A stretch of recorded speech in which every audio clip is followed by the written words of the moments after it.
On a quiet evening in early June of 2006, silence slowly settled over the town of Auburn, Alabama. On a lonely back road just outside of town, a local resident stumbled upon a chilling and unforgettable sight: a burned-out vehicle, abandoned in the middle of nowhere. The car was barely recognizable, consumed almost entirely by flames. All that remained was a skeletal frame, charred metal and ash fused together, a haunting remnant of what was once a functional machine. The destruction was so complete, it seemed impossible to imagine that a human being had ever sat behind the wheel. And yet, amid the devastation, one detail remained: a clue that refused to be erased by fire. The license plate, though half melted and blackened by heat, was still partially legible. It told a grim truth. The car had belonged to Lorie. Dear viewers, please don't forget to like, leave a comment under the video, and subscribe to the channel so as not to miss new videos. This is very important to us. In this documentary explores a true crime case involving Lorie Ann Slasinski. She was born in 1982 in Auburn, Alabama. From her earliest years, she was surrounded by care and warmth. Her parents always supported her in everything she did, and the peaceful, cozy atmosphere of a small town helped shape her open and friendly personality. When Lorie got older, her family got a dog, sparking her special love for animals. In school, Lorie was a diligent student, though she didn't always excel on tests.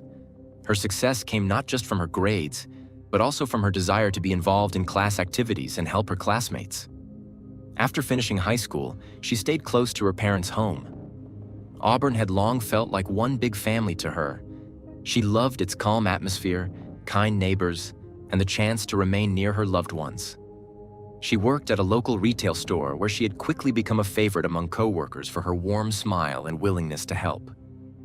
Sometime after 6 p.m., phone records ceased reflecting outgoing or incoming calls from Lorie's cell phone. Close friends tried to connect with her over text messages, but none were answered. At first, they brushed it off, assuming she was relaxing or had possibly gone out for a quick run to the store. Lorie was an independent adult after all, and it wasn't entirely unprecedented for her to step away from her phone for a short while. But by the time Sunday evening rolled around, the quiet weighed heavily on those who loved her. Her colleagues grew concerned when she didn't reply to casual work-related messages. Then came Monday, and still no word. By Tuesday, Lorie's place of employment noticed she had failed to show up for her shift, an absence that was strikingly out of character. She was dependable to a fault, and rarely, if ever, missed a day without proper notice. Alarm bells began ringing in earnest. Worry escalated quickly. A coworker tried calling Lorie's home phone. No answer. Others reached out on social media, sent texts, and left voicemails. Friends started double-checking with each other to see if maybe she'd gone on a spontaneous trip or mentioned some last-minute plan. Nobody had any information. When repeated attempts to reach her fell on deaf ears and the hours ticked by with no response, a group of friends decided something was definitely off. The next logical step was to drive over to her house, situated in a relatively quiet area of Auburn, hoping to find her there.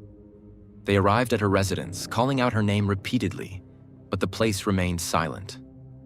Her car was gone from its usual spot, though they only had a moment to wonder about that before noticing the interior of the home looked strangely undisturbed.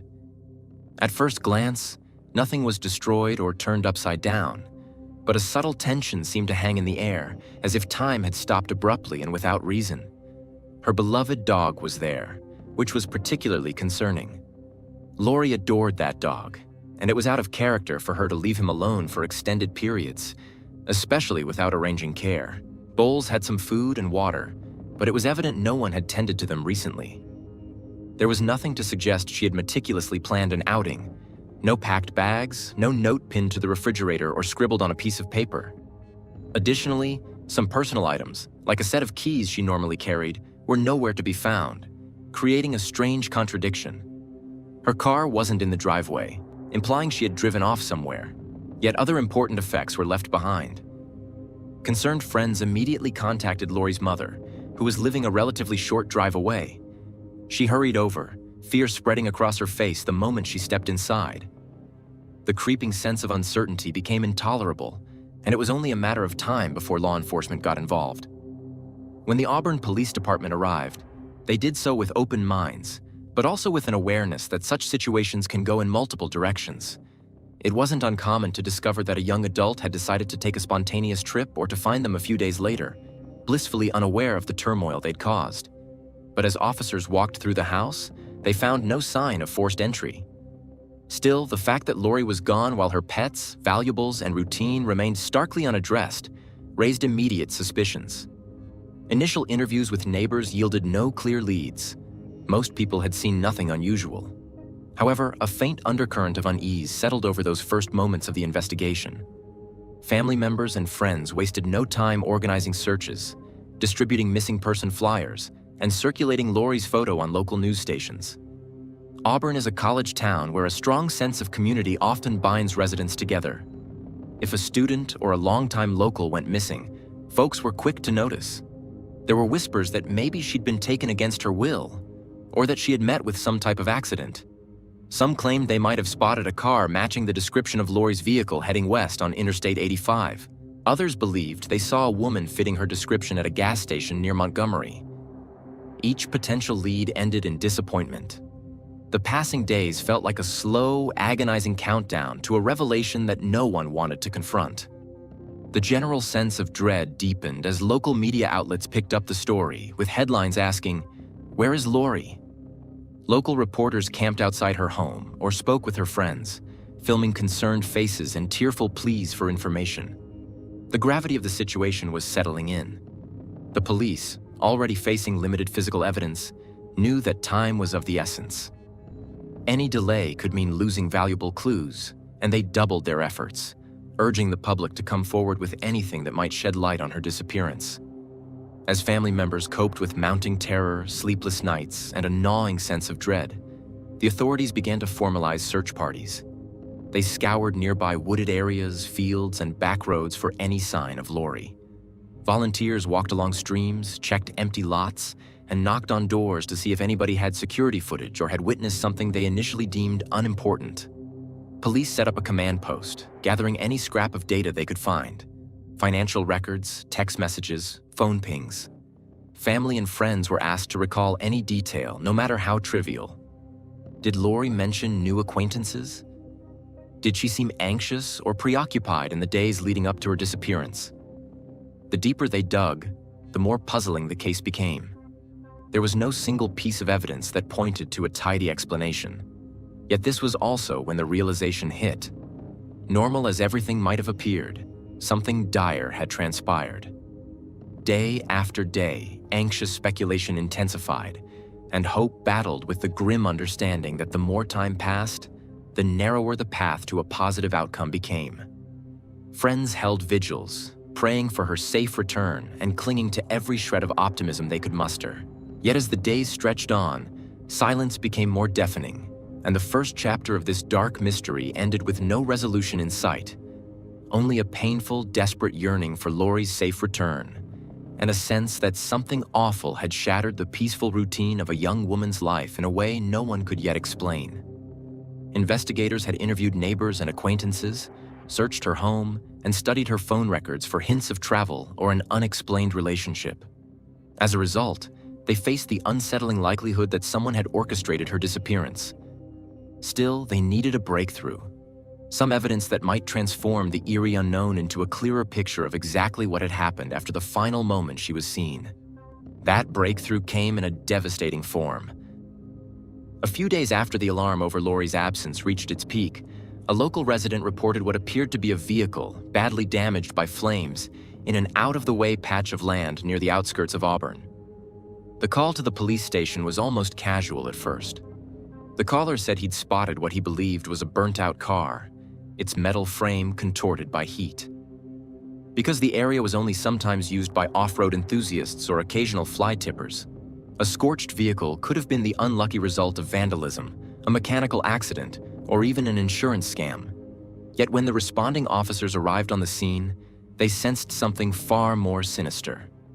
Ash and debris surrounded the vehicle, blackening the ground in a wide arc, and the air still carried the acrid tang of smoke.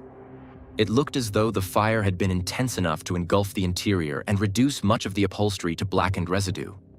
When the officers ran a cursory check of any visible identification, they found crucial evidence that linked this charred wreck to a missing person. The license plate number, though partially melted, corresponded to the registration for Lorie's. The discovery of her burned-out vehicle rocked the investigation. For the Slasinski family, the news felt like a brutal blow, underscoring the gravity of a situation that was already harrowing beyond measure.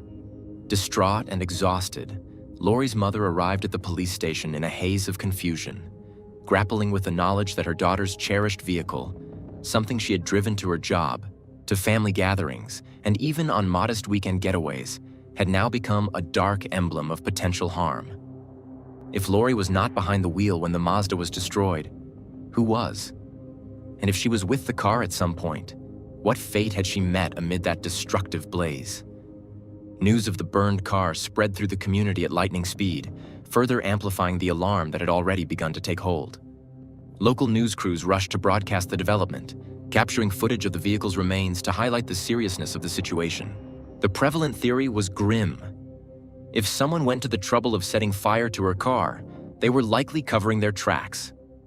It was an act that reeked of a desperate effort to hide forensic evidence. When investigators arrived on the scene, they quickly secured the perimeter to prevent contamination of any clues. Fire, particularly in an uncontrolled outdoor environment, is notorious for erasing evidence. Fingerprints, fibers, and even certain types of biological material can be destroyed or rendered unrecognizable. Nevertheless, crime scene technicians painstakingly combed through the wreck. With gloved hands, they sifted through the ash-laden interior, bagging anything that might carry forensic value. They took note of the car's position. It was parked, or perhaps left, just off a narrow dirt path that veered away from a less traveled highway. Broken branches near the vehicle indicated that someone might have driven it in hastily, scraping tree limbs or bushes in the process. Investigators photographed every angle, noting the wheel positions, any footprints, or stray debris scattered around. Despite being partially melted and twisted, certain serial markings could still be retrieved. The police took special care to verify the vehicle identification number, cross-referencing it with Lorie's registration. The match was conclusive. There was no mistake. The smoldering shell was definitively hers. The police department tried to maintain calm, releasing only measured statements to the press.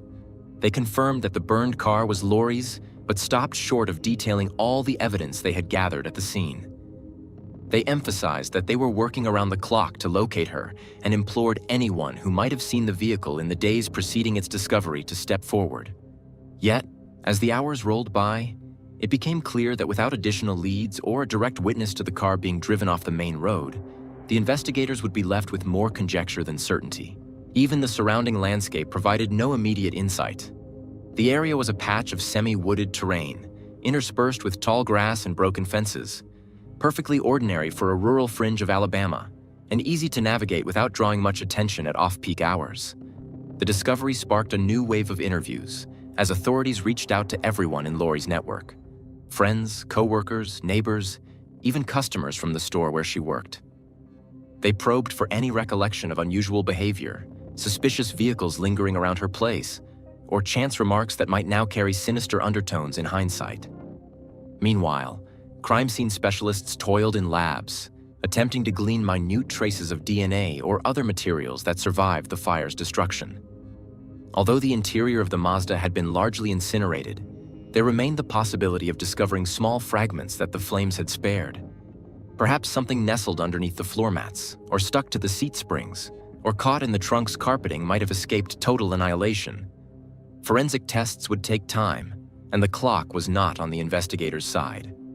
With each day that passed, the chance of locating Lorie alive diminished in the public's eyes, fueling grim theories and an undercurrent of hopelessness that pervaded local discourse. As the burned car dominated headlines, attention also returned to Lorie's home. Investigators re-examined the scene with fresh eyes, wondering if there was something they missed that might connect the burned vehicle back to any sign of a struggle inside her house. They looked for footprints, smudged fingerprints, or any partial DNA samples left on furniture. They also reviewed phone records more thoroughly, focusing on the hours preceding the vehicle's discovery.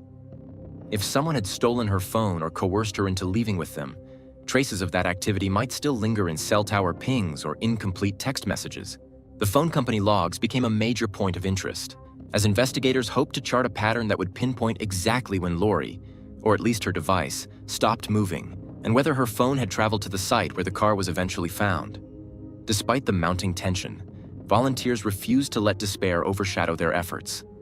They organized new search parties, this time directing their focus to the expanses of land within a mile or two of where the vehicle turned up.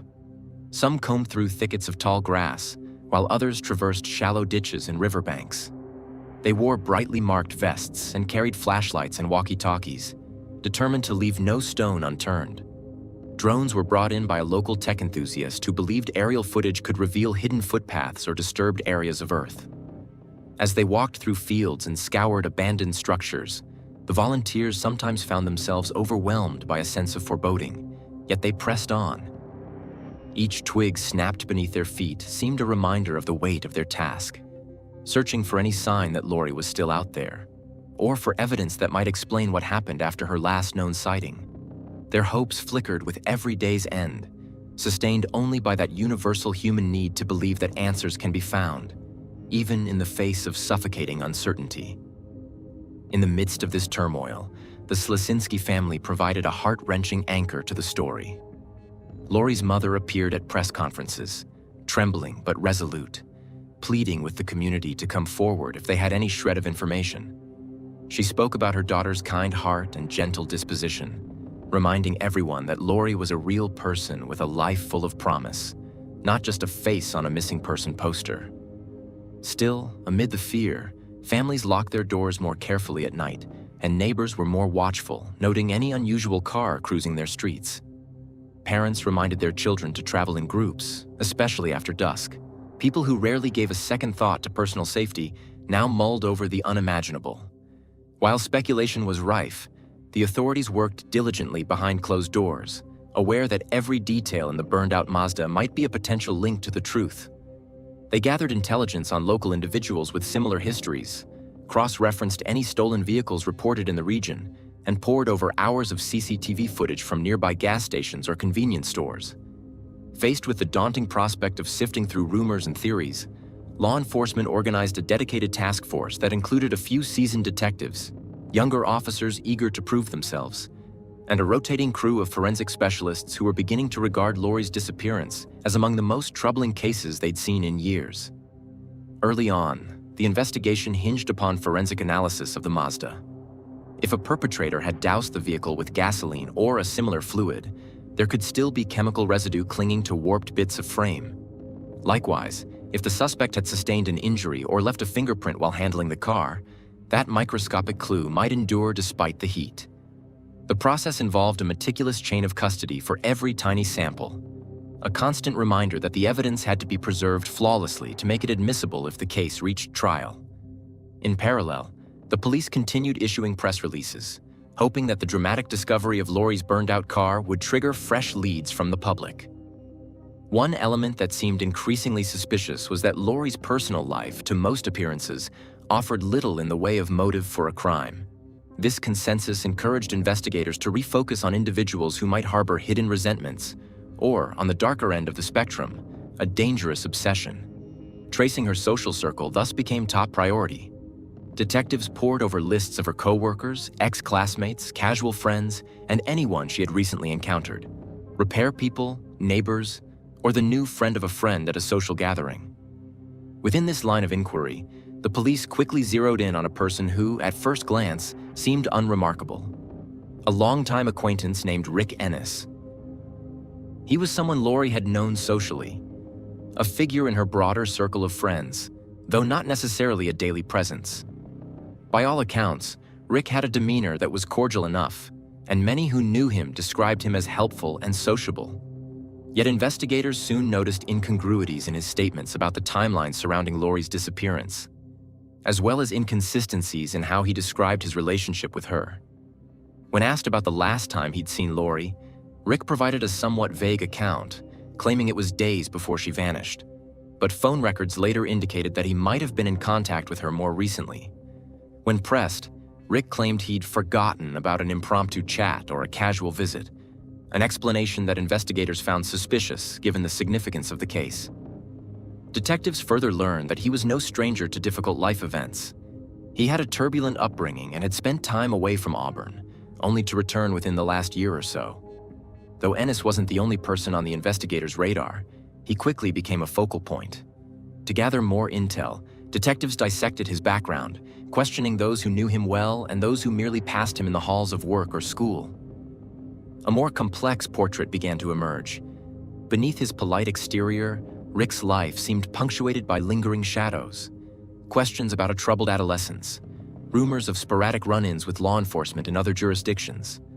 They studied his routines, monitored any changes in his social media presence, and discreetly questioned mutual friends about any unusual remarks he might have made regarding Lorie's disappearance. Simultaneously, the police doubled back to Lorie's home, determined to discover some overlooked kernel of evidence. Forensic teams scanned for everything from footprints in the yard to minute fabric fibers that could establish a link to a potential suspect. One detail that emerged was a possible sign of forced entry, though it was subtle, a misalignment on a door hinge that might have resulted from a strong push or kick, or that might have existed previously.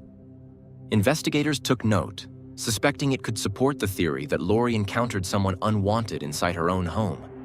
Unfortunately, no single piece of evidence leapt out to scream, "This is how it happened."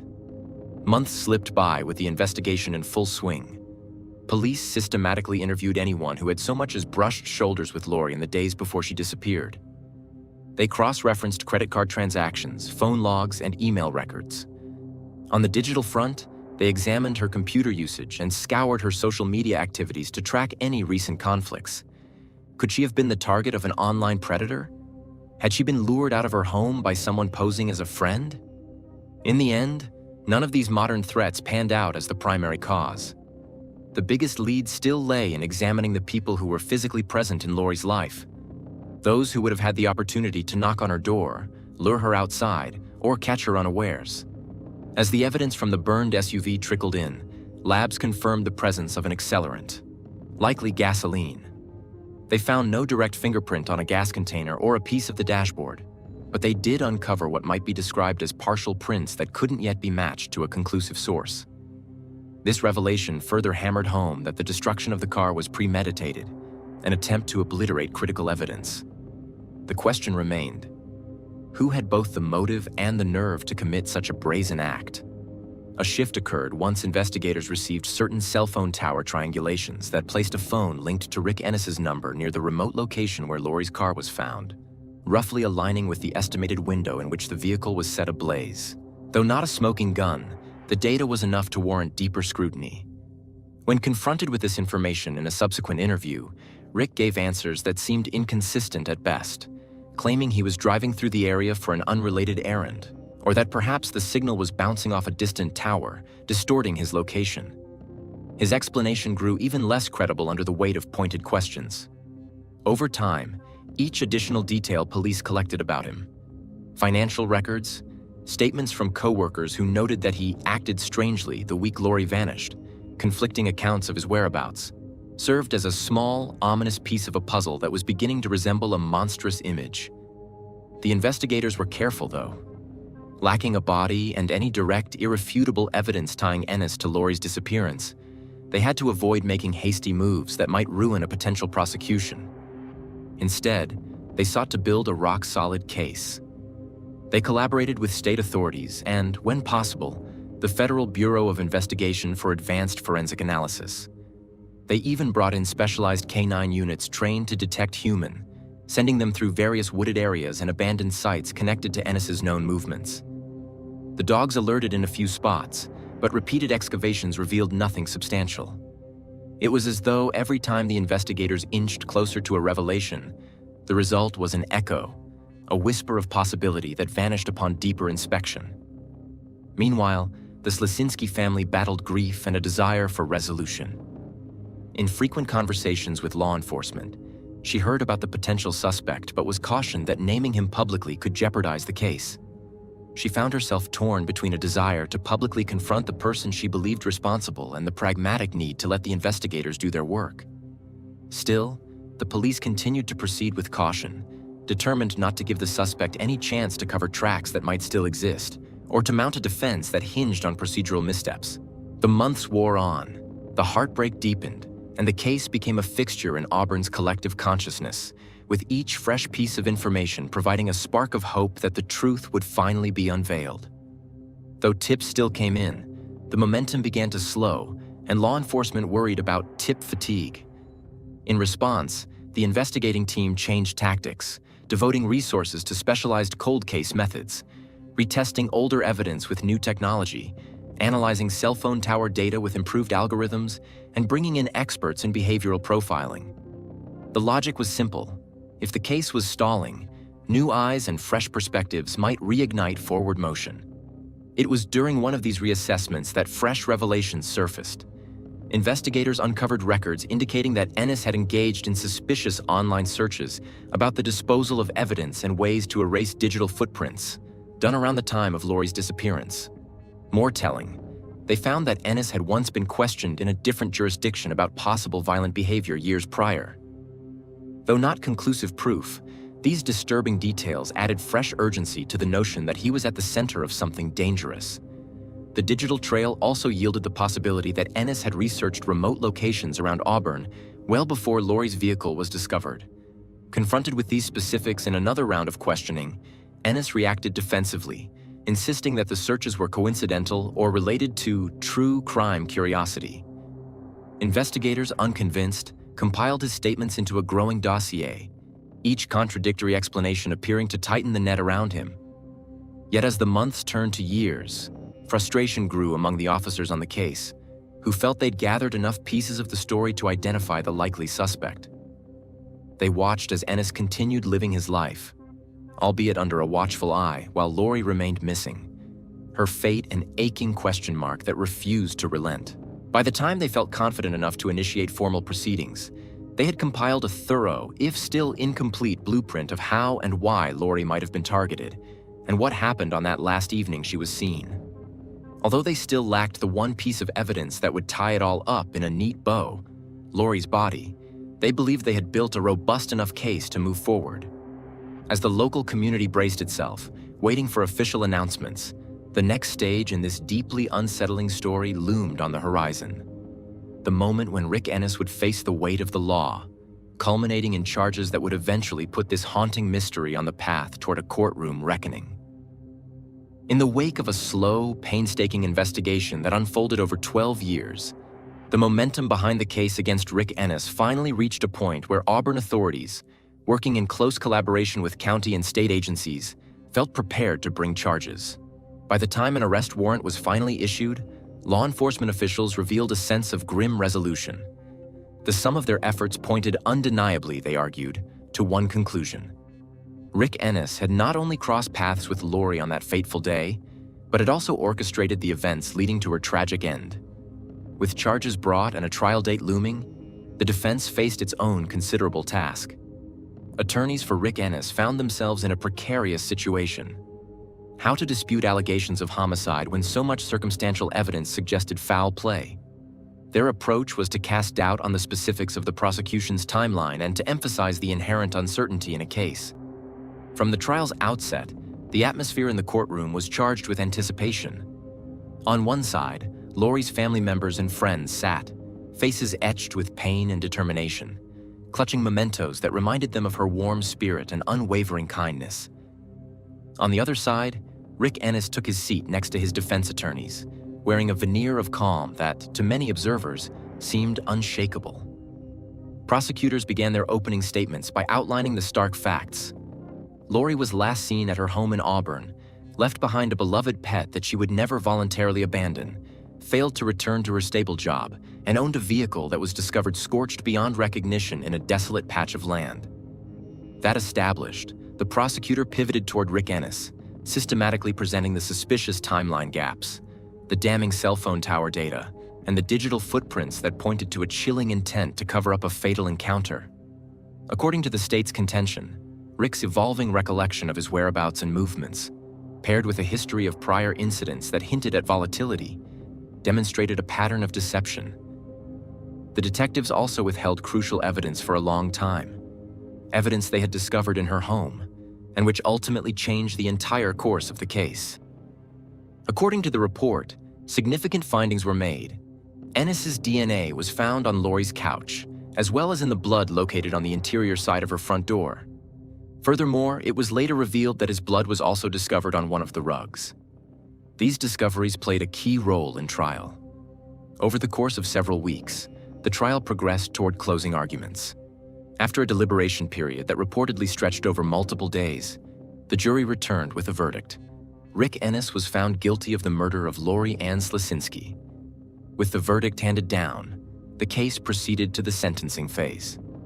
In the final pronouncement, the judge declared that Rick Ennis was to serve life in prison without the possibility of parole.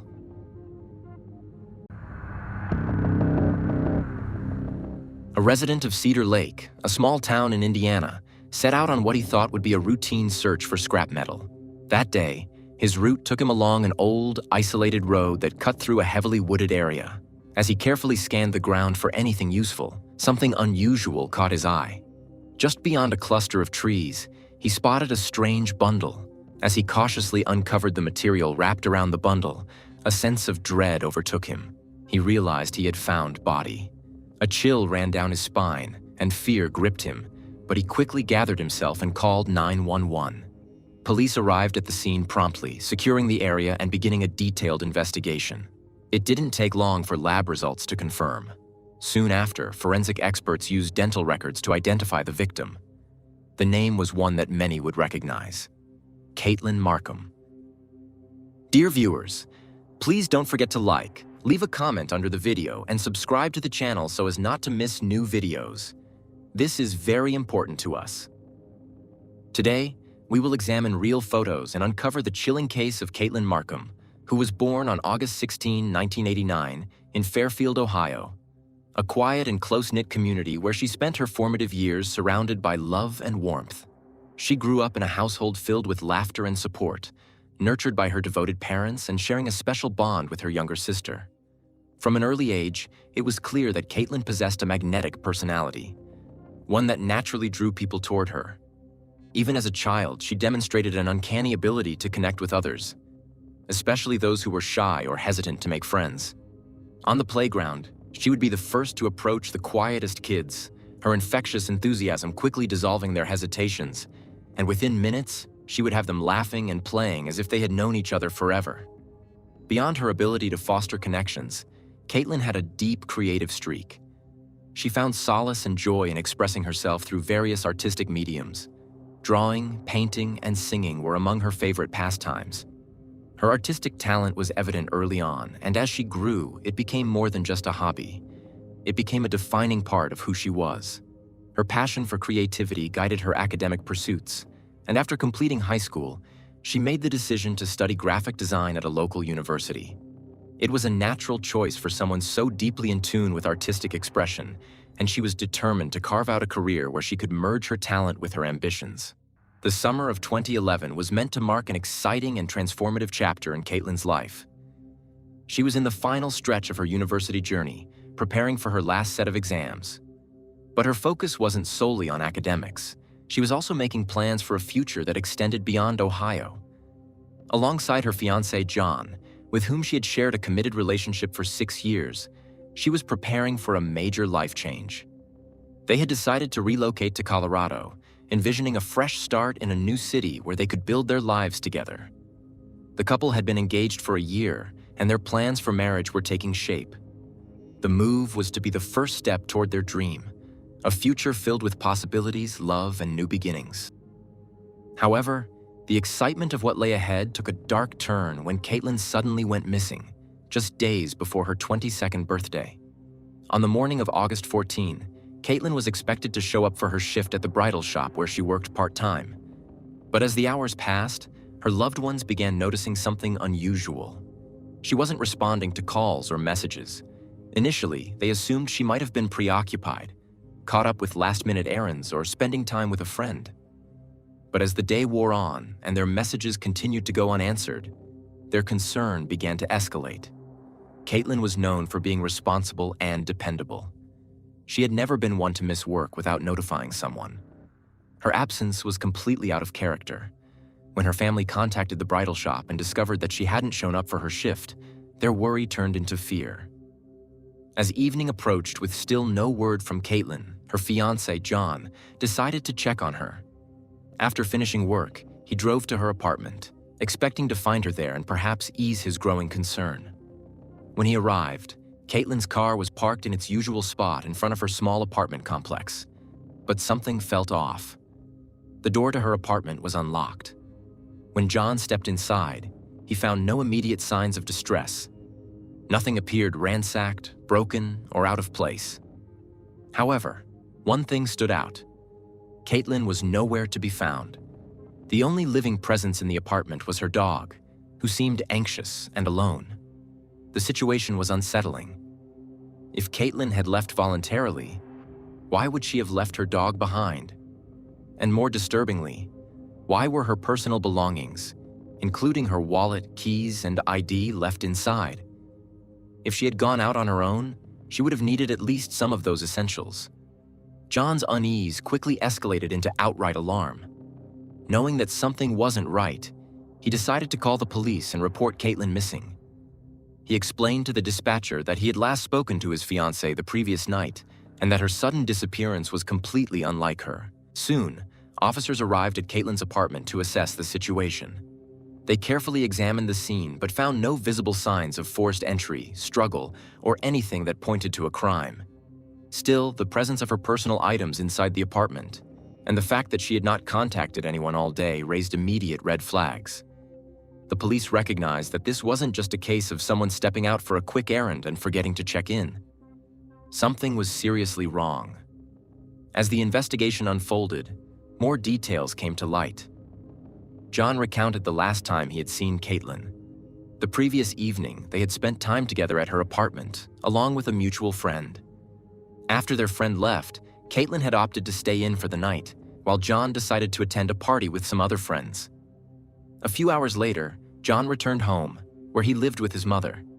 He and Caitlyn exchanged a few text messages, as they always did. But at some point, during the night, her responses suddenly stopped. By the following morning, when she still hadn't replied to his usual good morning text, he started to grow concerned. Investigators reached out to Caitlyn's friends and family, hoping to uncover any clues about her whereabouts. Everyone who knew her insisted that she would never vanish without a trace. She had been focused on her upcoming exams and had been looking forward to celebrating her birthday in just a few days. The idea that she had simply walked away from everything seemed impossible to those closest to her. With mounting concerns that something sinister might have happened, the authorities launched an extensive search operation. Law enforcement officials, along with over 100 volunteers, scoured the area in the hopes of finding any sign of Caitlyn. Flyers bearing her image and details were posted throughout the city in the desperate hope that someone might have seen or heard something that could provide answers. Meanwhile, detectives began delving deeper into the case, looking for any leads that could help explain Caitlyn's disappearance. Naturally, one of the first people they turned their attention to was John. As is standard in missing persons cases, investigators examined those closest to Caitlyn to rule out any potential involvement. On the first day of questioning, officers noticed small scratches on John's neck. When asked about them, he quickly brushed them off, claiming they were the result of him accidentally scratching himself while shaving.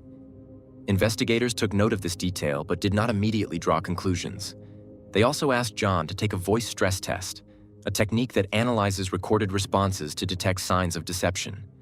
The results, however, were inconclusive. Detectives couldn't determine whether he was being untruthful or merely overwhelmed by the stress and anxiety of his fiancée's unexplained disappearance.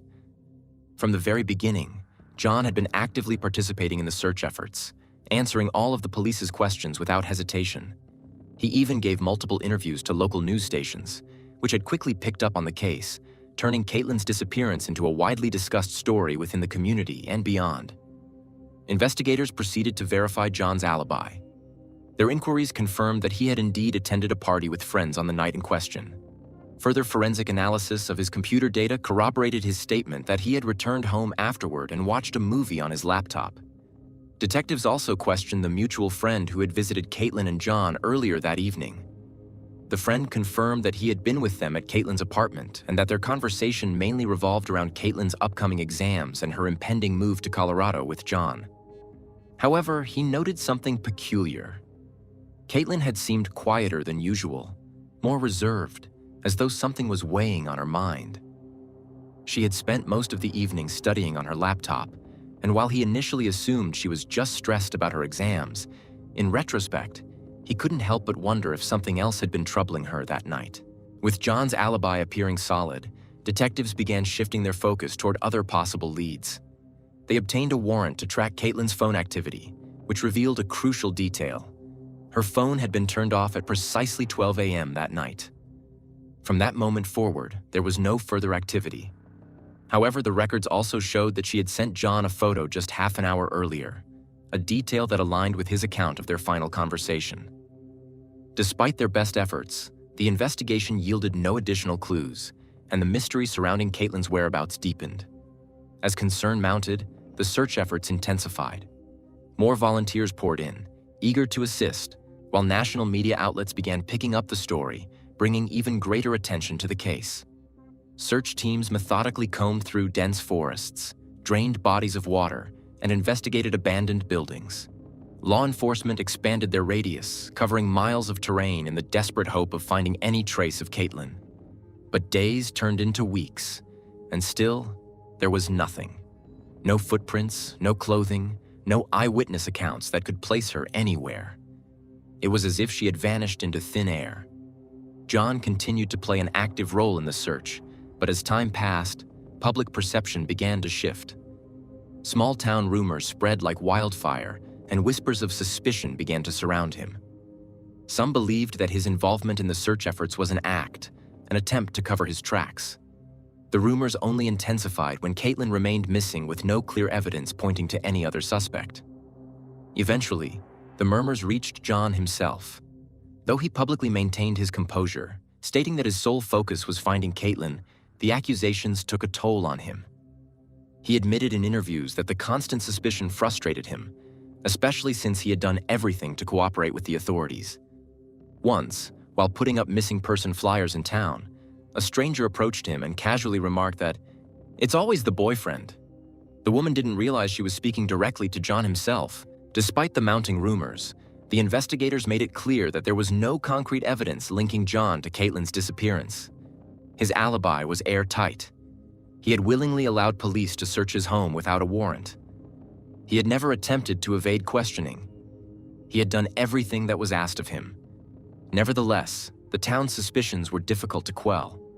With no other viable suspects, people found it easy to place blame on the person closest to Caitlyn.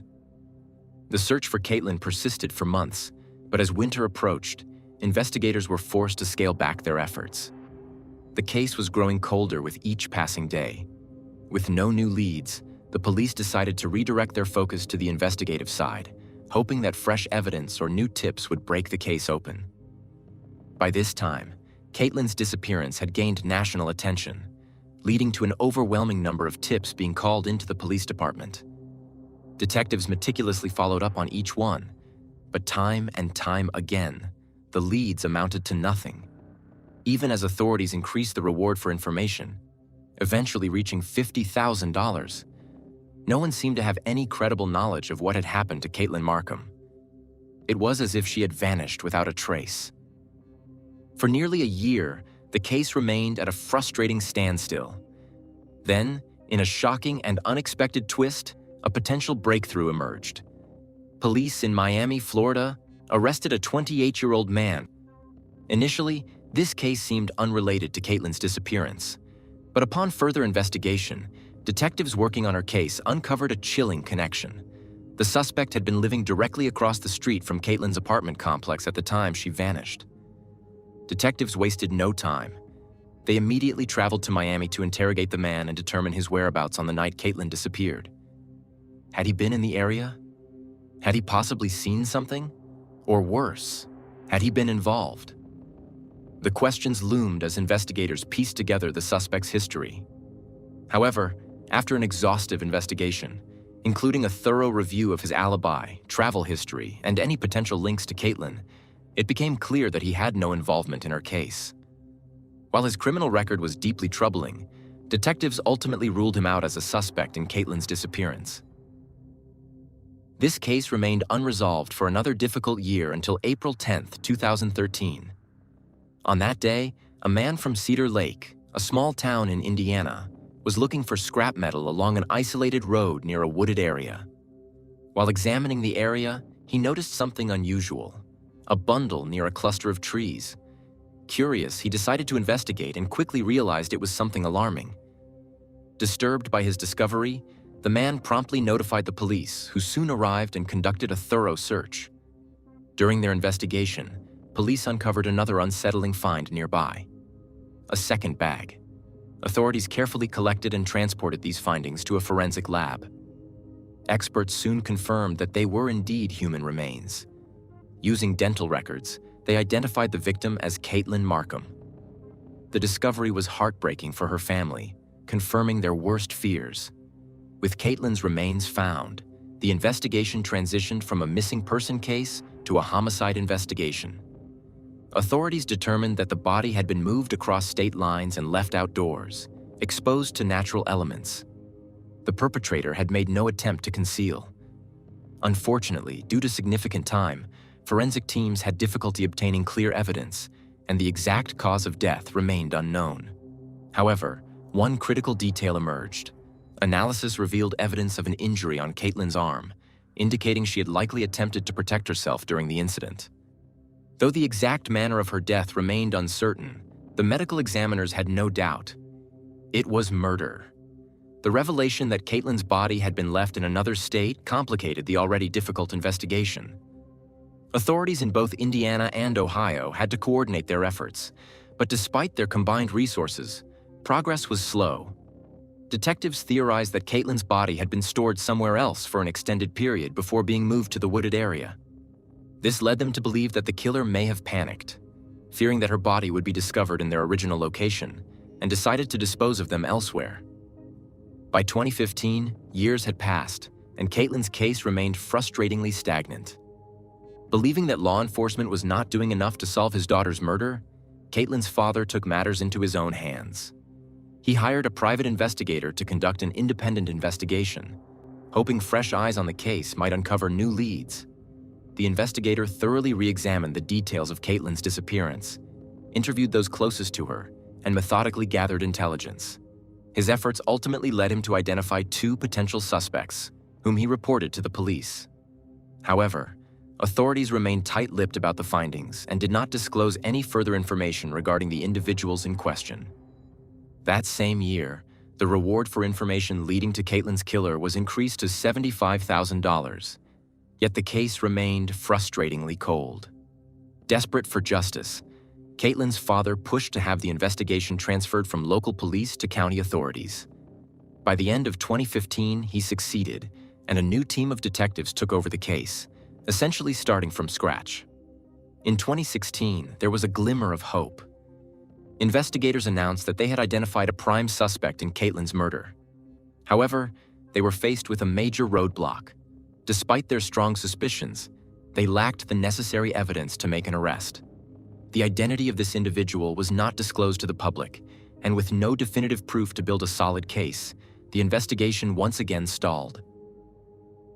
Then, in 2018, a startling development reignited interest in Caitlyn's case.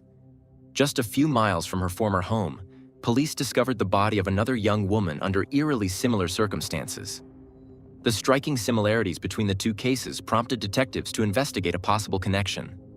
Their inquiries soon led them to a suspect named Michael, a man who had reportedly stalked the victim for weeks before ultimately murdering her.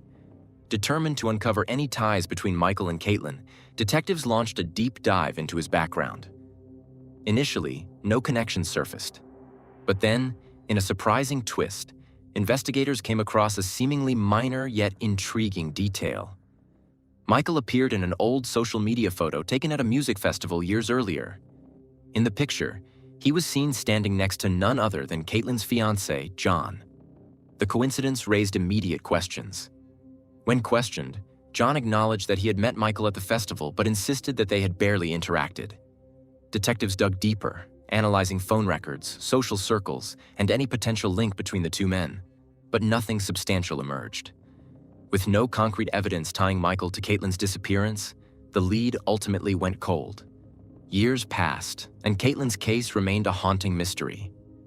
Then, in 2023, in a sudden and unexpected breakthrough, investigators made their first arrest in connection to the case. The suspect was a man named Jonathan, a close friend of both Caitlyn and her fiancé. The police were initially secretive about the details of the arrest, keeping the media and the public in suspense. As investigators worked behind the scenes, the community anxiously awaited more information. When the case was handed over to the county police, the new team of detectives took a fresh approach, meticulously re-examining all the existing evidence. Almost immediately, they found John's behavior deeply suspicious, particularly his 911 call reporting Caitlyn's disappearance. The investigators noted that his words sounded unnatural, almost as if he were reading from a script. His tone lacked genuine distress, and his statements seemed overly calculated. The same unsettling impression arose when they reviewed his initial conversation with the patrol officer who responded to the call. Something about John's demeanor just didn't sit right. Determined to leave no stone unturned, the detectives next revisited recordings of interviews conducted with mutual friends of Caitlyn and John. Many of these friends had shared troubling observations back in 2011, but for some reason, these red flags had not been pursued aggressively by the original investigators. According to several accounts, in the months leading up to her disappearance, Caitlyn had confided in friends about serious problems in her relationship with John. She had considered breaking up with him, expressing concerns over his behavior, which had become increasingly erratic. His obsessive behavior had escalated. He became possessive. One of the most intriguing yet overlooked aspects of the case came from witness statements that had been in police records since 2011. Two human, sneaking out to attend a party around 2 a.m. on the night Caitlyn vanished, had reported something unusual near John's mother's house. They saw two vehicles pull up with their headlights off. They distinctly remembered seeing John step out of one of the cars, enter the house briefly, and then return before both vehicles drove off, still without turning their headlights on. This was a critical contradiction to John's alibi, as he had insisted he had spent that night at home watching a movie. Investigators later discovered that John's so-called alibi had been constructed based on his laptop's open browser tabs, which merely indicated that the movie had been searched for, not necessarily watched. There was no verifiable proof that he had actually stayed home that night. On the contrary, two eyewitnesses had seen him engaging in what appeared to be highly suspicious activity. However, the discrepancies in John's account didn't stop there. Detectives uncovered more evidence when they analyzed phone records. It turned out that on the night Caitlyn disappeared, John's phone had been turned off exactly 2 minutes before Caitlyn's, and it remained inactive for an unsettling 15 hours. This was an alarming detail. Why would both their phones go dark within minutes of each other? Even more suspiciously, John had deleted several messages he had sent to Caitlyn that evening, permanently erasing any record of what he had said to her. Initially, John had claimed that Caitlyn never responded to his usual good morning text. But investigators later discovered that this message had never even been sent. He had fabricated that detail to make it seem as if he had no reason to believe anything was wrong until later in the day. Another crucial lead came from Caitlyn's neighbors. Several of them reported that on the night of her disappearance, they had heard noises coming from her apartment. Initially, their statements hadn't been pursued aggressively by investigators, but now they took on new significance. This directly contradicted John's repeated claims that there had been no argument between them that night. Yet for reasons that remained unclear, the original investigators had dismissed this disturbing detail entirely. With all this new information in hand, detectives felt more certain than ever that John had been the prime suspect all along. However, they needed something more, concrete evidence to seal the case. In a renewed effort to dig deeper, they began re-interviewing Caitlyn's closest friends. This led to a shocking revelation. One of Caitlyn's female friends came forward with an unsettling story. Just a few months after Caitlyn had disappeared, John had confessed romantic feelings for her. She was deeply disturbed by this, given that John was still publicly involved in the search efforts for his missing fiancée, claiming to be heartbroken over her disappearance. To her, it seemed as though John was attempting to move on far too quickly, and in a way that felt eerily inappropriate. The detectives' investigation finally brought them to a critical juncture: the execution of a search warrant at John's mother's house, where he had been living at the time of Caitlyn's disappearance. Inside the house, they made a chilling discovery. In a storage area, they found a roll of black tarp that was identical to the material used to wrap evidence from the crime scene. This raised immediate alarm bells. If John had no involvement in Caitlyn's murder, why would such a crucial piece of evidence be found in his home?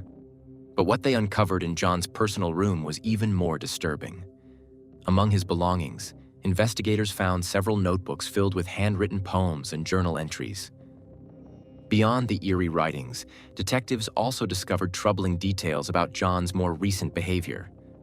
By this point, he had moved on, started a new family, and had children of his own.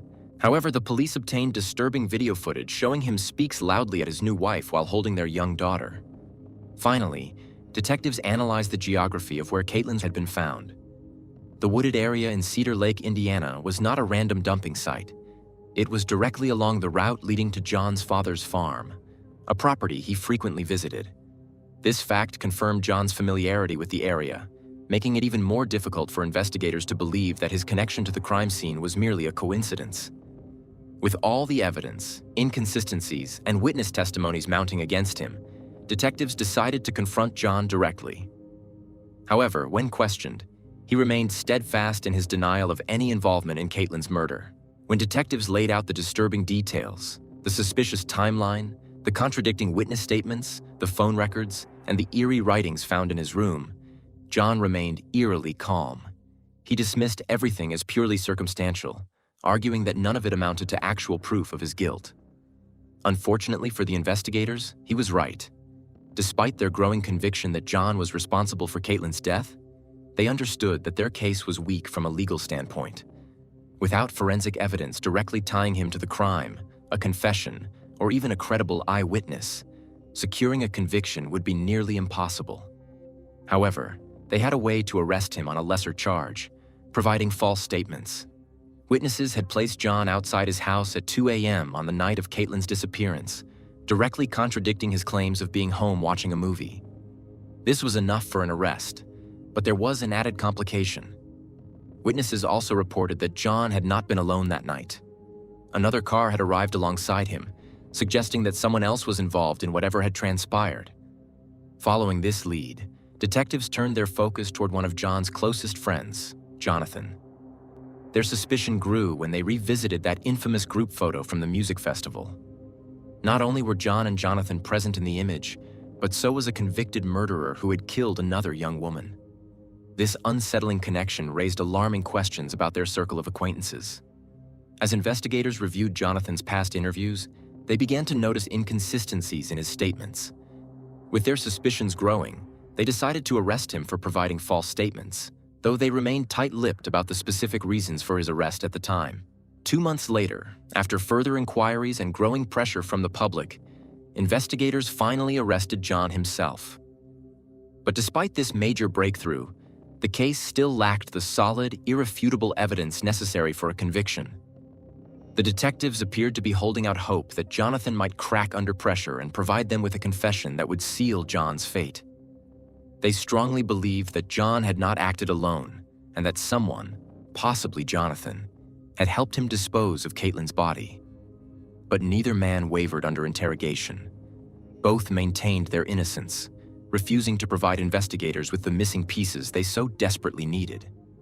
Despite the severe nature of the charges, John was able to post a staggering $1 million bond, securing his release until trial.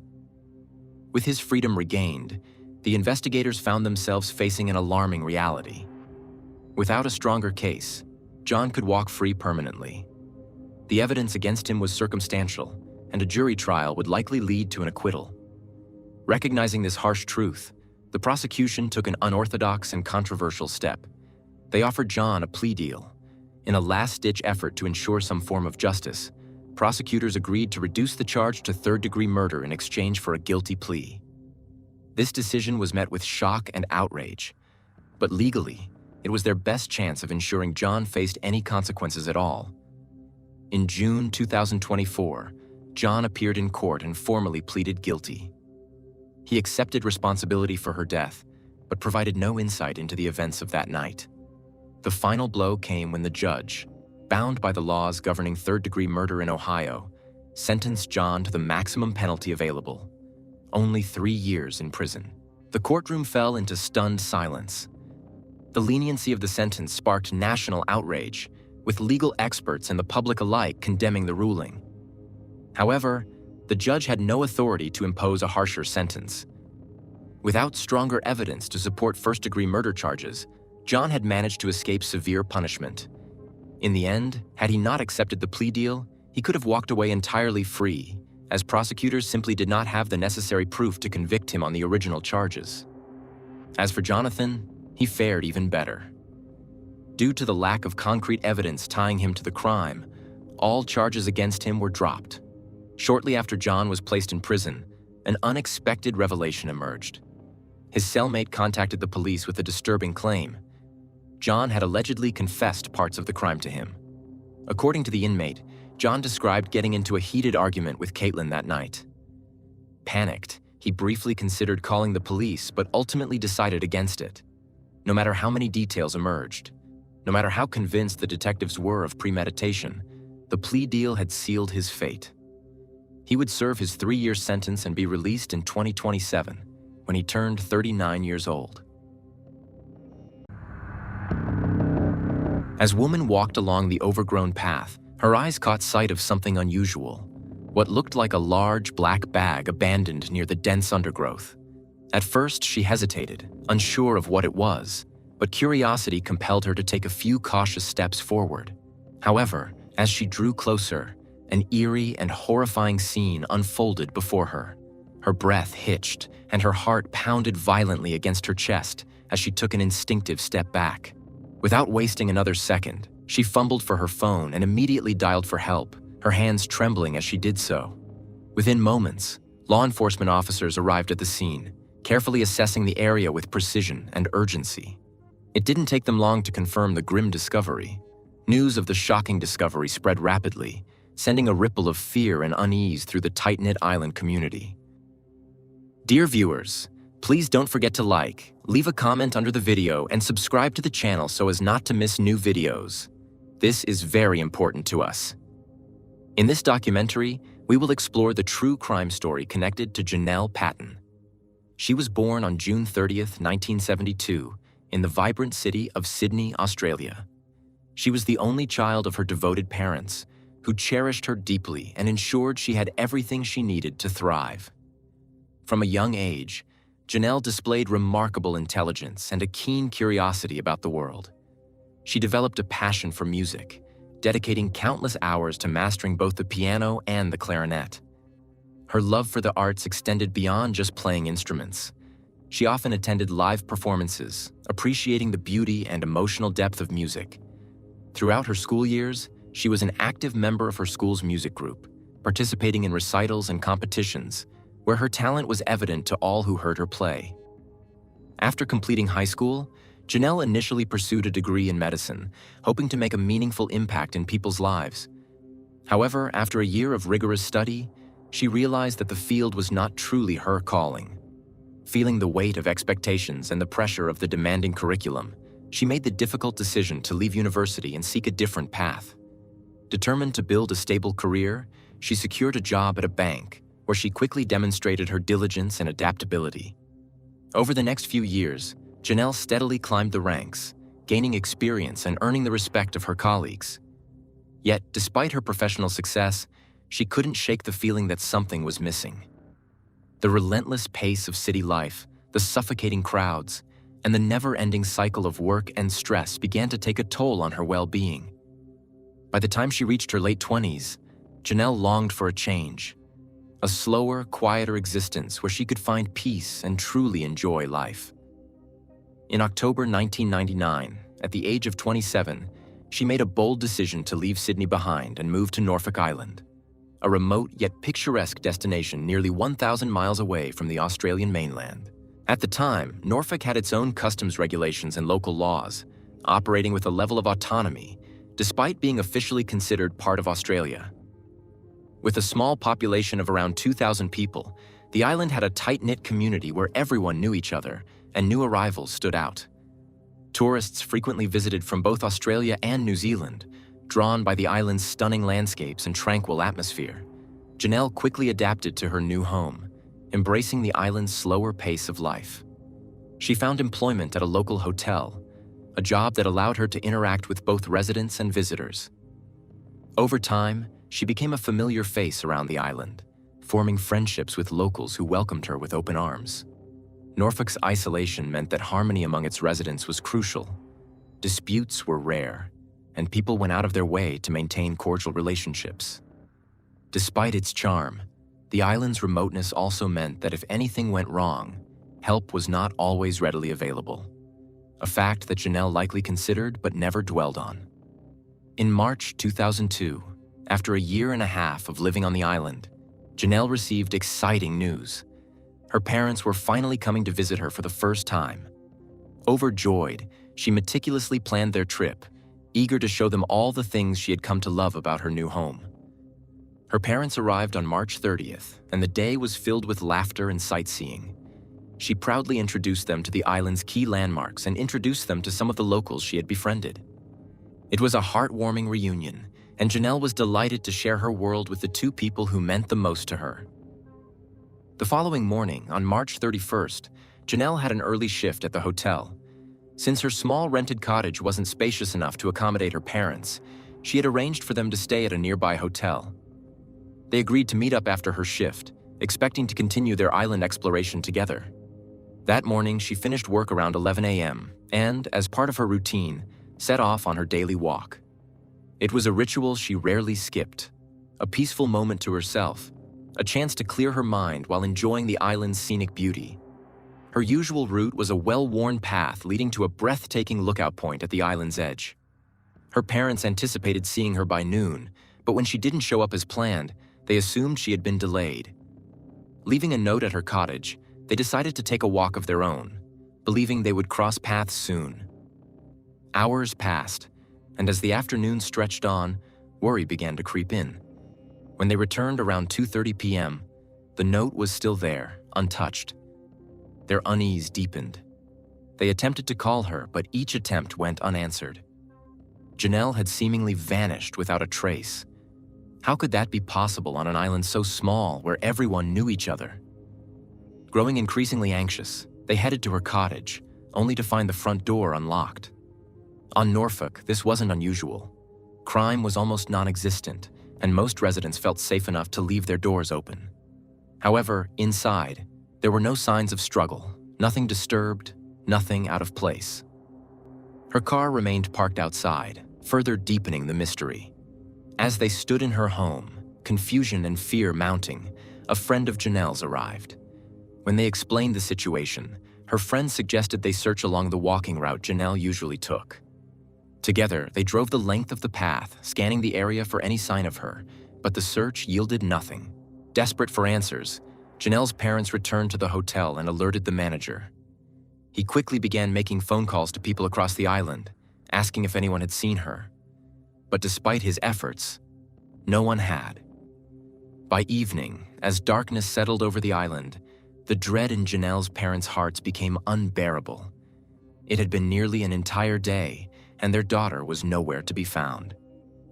At approximately 8 p.m., realizing they could not wait any longer, they contacted the police, officially reporting Janelle as missing. The police took their concerns seriously, recognizing that disappearances on such a small island were rare. As officers listened to Janelle's parents recount the day's events, they prepared to launch a full investigation. Then, just as they were processing the report, an alarming piece of information reached them.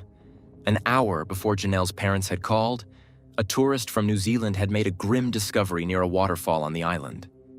The body of a woman had been found. She had spotted what appeared to be a large black bag discarded near the undergrowth, and as she cautiously approached, an unsettling sight came into view. Her heart pounded as she took a step back, realizing the gravity of what she had just stumbled upon. The realization sent a cold shiver down her spine, and without hesitation, she immediately called for help. When officers arrived at the scene, they meticulously examined the area and confirmed the presence of a woman's body. the discovery of the body sent a wave of panic through the otherwise peaceful island community. Meanwhile, as Janelle's parents were still speaking with the authorities about her disappearance, investigators had already begun processing the crime scene. Given the time frame and location, they immediately suspected that the victim could be Janelle. The thought of subjecting her parents to the unbearable trauma of identifying their daughter's body was too cruel to consider. So instead, the investigators sought out Janelle's landlord, the woman from whom she had rented her small cottage. She was asked to come to the scene to verify the identity of the victim. Upon arrival, she took one look and, without hesitation, confirmed their worst fears. It was indeed Janelle. The body was carefully transported to the medical examiner's facility, where forensic experts would conduct a thorough autopsy. However, even from an initial visual inspection, it was evident that they were dealing with a homicide. The news spread like wildfire across the island, shattering the peaceful illusion of Norfolk. There had not been a recorded murder on the island since 1893, and even petty crimes were nearly non-existent. Local law enforcement, unaccustomed to handling serious crimes, quickly realized that they were out of their depth. With limited resources and expertise in homicide cases, they immediately requested assistance from Australian investigators. A specialized forensic team was dispatched to Norfolk without delay, arriving within hours to take over the investigation. Forensic experts found injuries. Corroborating this theory, forensic analysts found tiny glass. Their initial assessment suggested that the glass fragments might have come from a shattered bottle, which could have been one of the weapons used in the assault. In addition to the cuts, distinct marks were found, suggesting that her movement may have been restricted at some point. This detail led authorities to speculate that there may have been more than one perpetrator. The use of multiple weapons, including what appeared to be a knife, suggested a prolonged and frenzied assault. Forensic experts also detected microscopic traces of green and white paint on Janelle's skin, clothing, and hair. This unusual evidence raised critical questions. Where had the paint come from? Investigators hypothesized that it might have originated from the attacker's vehicle or another location. The presence of these paint particles indicated that Janelle might have been transported in a car before being left at the scene where she was ultimately discovered. Although the partial removal of Janelle's clothing initially led authorities to consider a specific motive, forensic examinations found no definitive evidence to support it. However, an unexpected breakthrough emerged. A foreign DNA sample was recovered from her body. Strangely, it did not belong to a male suspect as might have been assumed, but instead to an unidentified female. This unexpected twist complicated the investigation further, raising the possibility of a female accomplice or even an entirely different motive behind the crime. Another significant factor added to the complexity of the case: weather conditions on the day of the murder. Around 3:30 p.m., a sudden and intense rainstorm had swept across the island, an event that may have had a severe impact on the preservation of crucial evidence. Investigators feared that the downpour could have washed away essential forensic clues such as footprints, blood trails, or biological samples left by the attacker. There was one positive, however. When the body was discovered, there were puddles of rainwater on the black plastic covering. This indicated that her body had already been lying there before the storm began. Based on this, forensic analysts determined that Janelle had likely been killed and abandoned at the scene at least 3 hours prior to being found. While forensic experts focused on analyzing physical evidence, law enforcement officers were working tirelessly to reconstruct the final hours of Janelle's life. Witness interviews proved to be crucial in establishing a timeline. It was confirmed that after completing her morning shift at the hotel, Janelle had briefly stopped at a local store before heading home. Around the same time, her landlord recalled seeing Janelle leaving for her usual midday walk, a routine she followed almost religiously. Approximately 10 minutes later, another local resident saw Janelle walking along the road, appearing completely normal. The next reported sighting was more intriguing. An individual who lived near the end of her usual walking route observed Janelle standing beside a white car, engaged in conversation with the driver. This witness was unsure but believed there were 2 people inside the vehicle. However, she admitted that from her vantage point, it was also possible that there had only been one person. A mere 5 minutes later, 2 separate witnesses living near the same stretch of road reported hearing an unsettling sound. This eerie detail struck investigators as significant, especially when combined with another local resident's statement. A man who lived close to the area reported hearing a sudden, sharp scream. Concerned, he stepped outside to investigate, but by the time he did, the sound had ceased. The silence that followed made him assume that it had been nothing more than a passing moment, and he thought little of it. Piecing together these accounts, authorities estimated that Janelle had likely been attacked around 11:45 a.m., barely 30 minutes after finishing work. The horrifying realization that the crime had taken place in broad daylight, on an island where everyone knew each other, only deepened the mystery. Who would commit such a brutal act in a place where anonymity was virtually impossible? With few substantial leads to pursue, investigators decided to send the black plastic sheet, used to cover body, to forensic specialists on the mainland for more advanced testing. Sometime later, after an exhaustive forensic examination, the results finally arrived. Experts meticulously analyzed the black plastic sheet. Their findings revealed 10 distinct fingerprints, but unfortunately, all of them were partially smeared, making identification difficult. Despite this, the detectives were determined to pursue every possible lead. Recognizing the importance of these prints, they decided to attempt matching them against potential suspects. To cast the widest net possible, law enforcement compiled a comprehensive list of every individual present on the island on the day of the murder.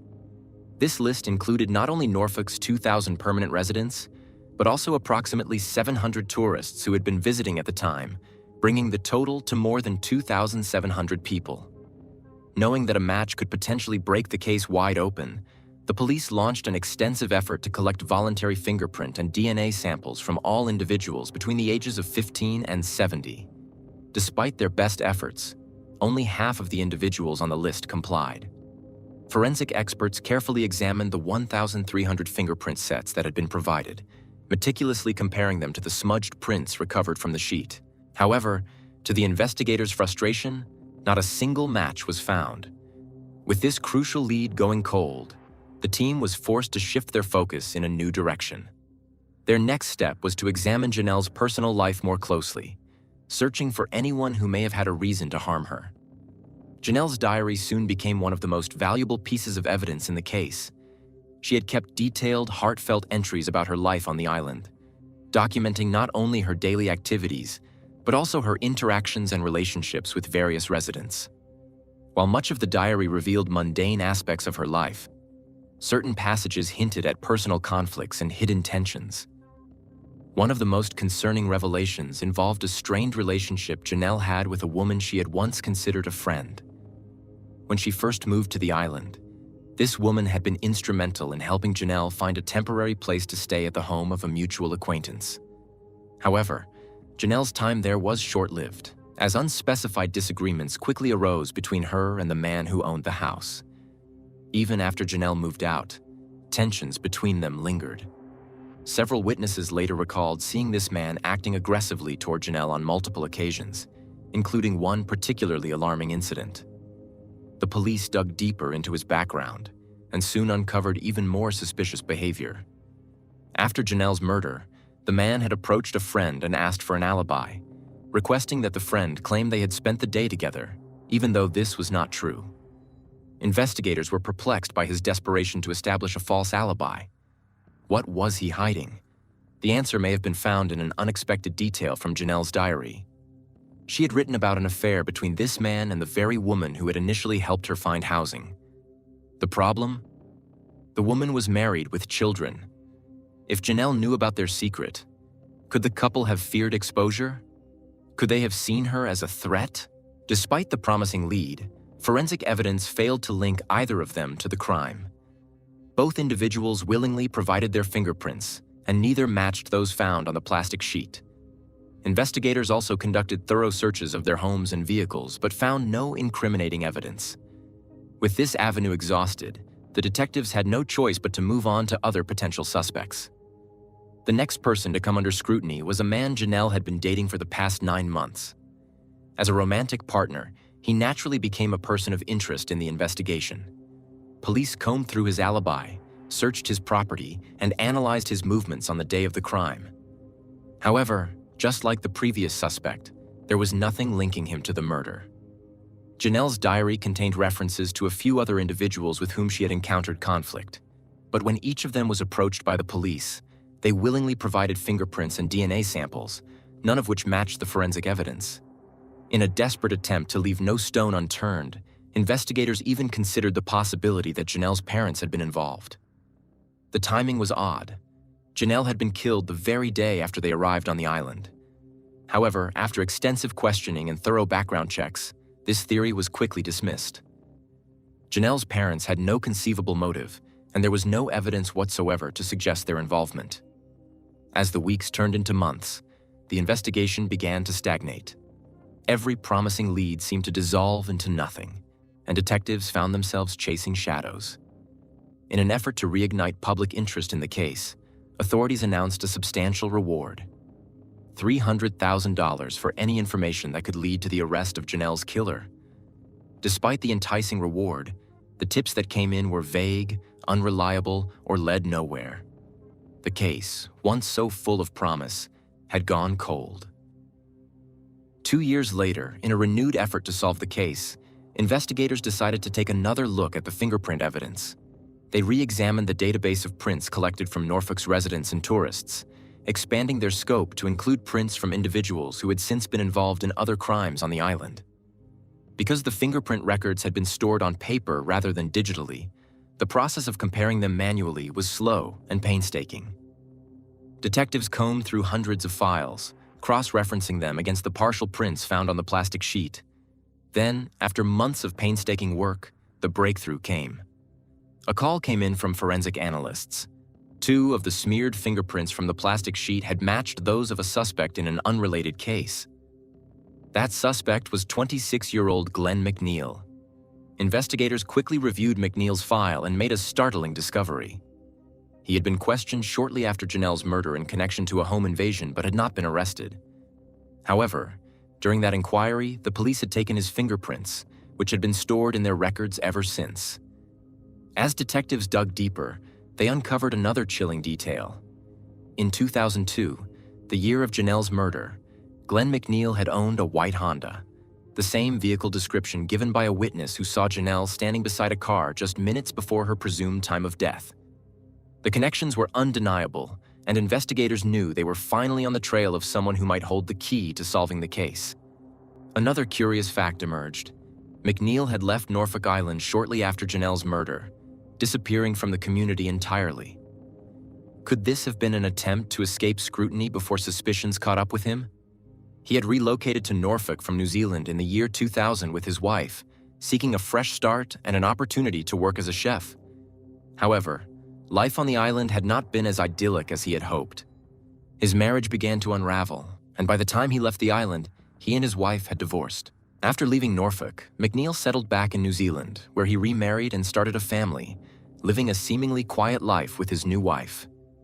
This new chapter in his life made it difficult for the police to question him directly, as he was now in another country, and extradition would require substantial evidence.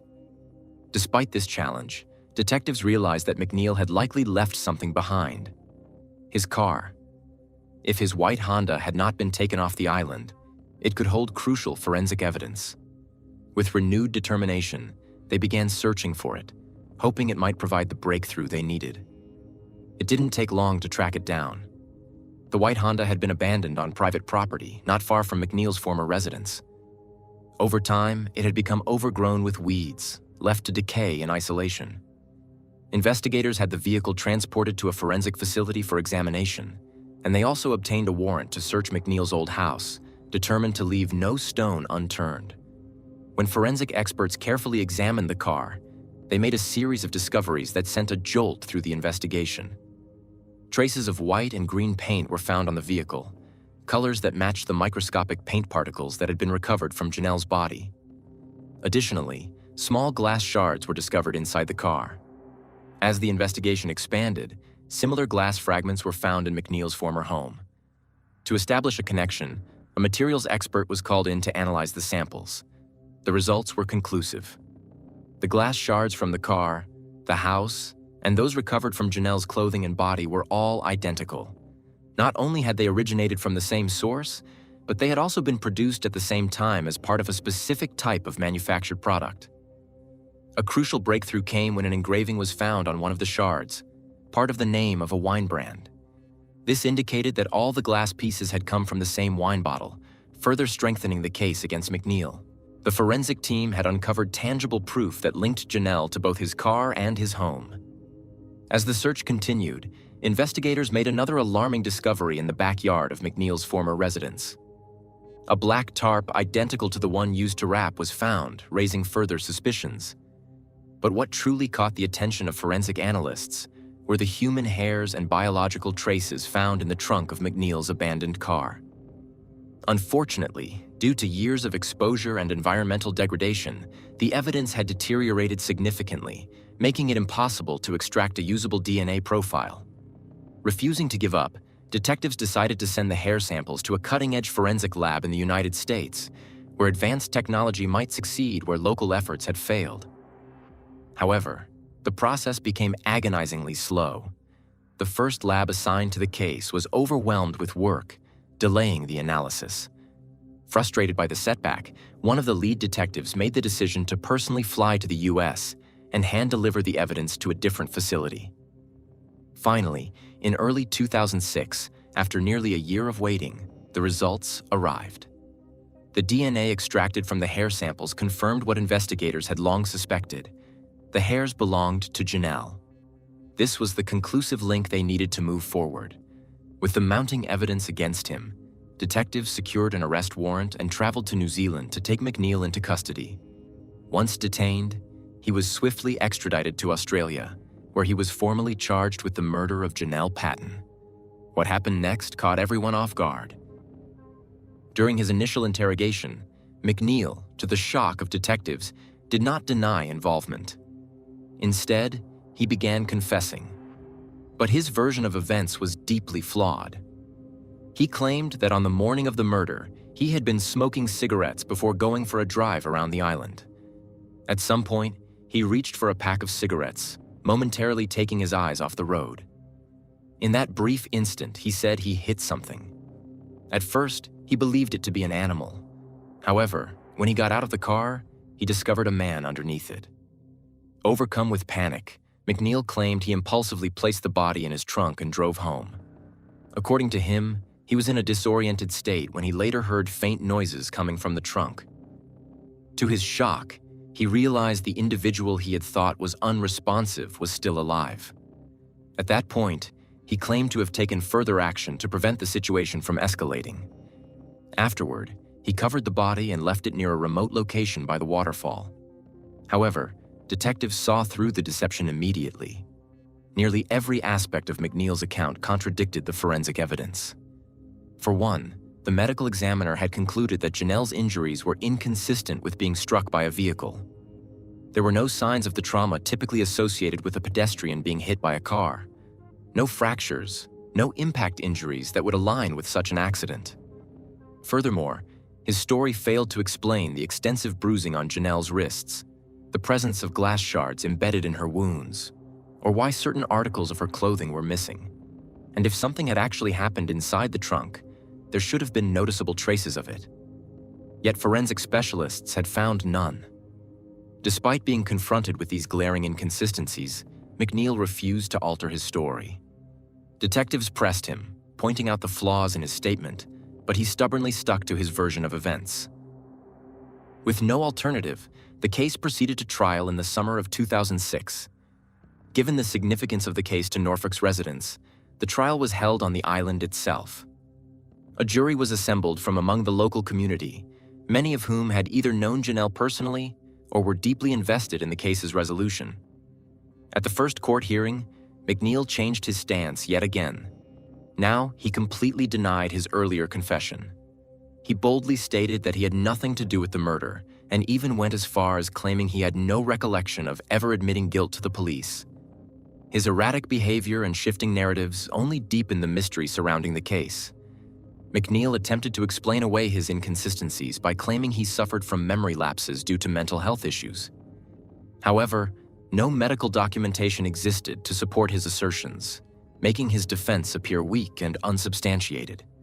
His sudden and selective memory loss seemed too convenient, casting doubt on his credibility. But as the trial progressed, detectives uncovered something that could shake the foundation of their case. They anticipated that McNeil's defense team would seize upon a critical piece of forensic evidence, the discovery of female DNA on Janelle's body. This wasn't just a stray trace. It was found not only on her clothing, but also beneath her fingernails. This strongly indicated that she may have scratched a woman during a struggle. If another person, especially a woman, was involved, it could throw the entire case into uncertainty and open the door for reasonable doubt. After McNeil's arrest, investigators intensified their questioning of everyone who had known Janelle, hoping to uncover any connection between her and the suspect. One friend recalled an unusual conversation that had taken place just a few weeks before Janelle's murder. Seemingly out of nowhere, Janelle had asked her friend if she knew a woman named Alicia and her husband, Glenn McNeil. The friend admitted she had seen them around but didn't know them personally. Janelle didn't elaborate on why she was asking and quickly changed the subject. The friend had thought little of it at the time, but looking back, it seemed significant. This same friend also recalled a strange encounter on the day of the murder. While working at a local hotel, she had spotted Alicia outside behaving oddly. She was covered in what looked like a red substance. Concerned, the friend asked if everything was all right. Alicia, appearing visibly shaken, brushed it off, saying it was just paint, before walking away. At the time, the witness didn't think much of it, assuming it was unrelated to anything serious. Only when detectives later asked about McNeil and his wife did she realize how peculiar the incident had been. Alicia was later called to testify in court. She adamantly denied having anything to do with the murder, insisting that she had no involvement whatsoever. Strangely, there was no official record of whether police ever compared her DNA to the female sample found on Janelle's body.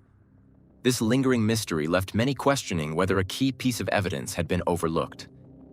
The case took an even stranger turn when Janelle's friend, who had provided crucial testimony, abruptly changed her story. She now alleged that Janelle's disappearance was linked to a secretive group, specifically 6 individuals who had reportedly been active on the island. This bizarre claim threw investigators into a whirlwind of confusion and raised serious doubts about the reliability of her previous statements. Was she lying now, or had she been lying before? Or was there some truth buried in her conflicting testimonies? As for McNeil, he remained defiant throughout the trial. Despite the overwhelming evidence against him, he continued to deny any involvement, standing by his claim that he didn't remember confessing. But regardless of his protests, the weight of forensic evidence and witness testimony proved damning. After a thorough trial, the jury reached its verdict. On March 9, 2007, Glenn McNeil was found guilty and sentenced to 24 years in prison. As the first light of morning broke across the sky, the day took an unsettling turn for a group of close friends. They received an unexpected phone call that immediately raised alarms. The co-worker explained, with noticeable worry in her voice, that Jessica had failed to show up for her scheduled shift, something completely out of character for her. Sensing that something was wrong, John sprang into action. Without hesitation, he reached out to his colleagues in law enforcement and requested their help in tracking Jessica's phone. The signal led them to a quiet parking lot outside a local restaurant, just a few miles from Jessica's home. As they pulled in, an eerie sense of dread filled the air. Parked inconspicuously in the lot was Jessica's car. But everything changed the moment they approached the vehicle and looked inside. The sight that met them was both shocking and devastating, confirming their deepest fears. Dear viewers, please don't forget to like, leave a comment under the video, and subscribe to the channel so as not to miss new videos. This is very important to us.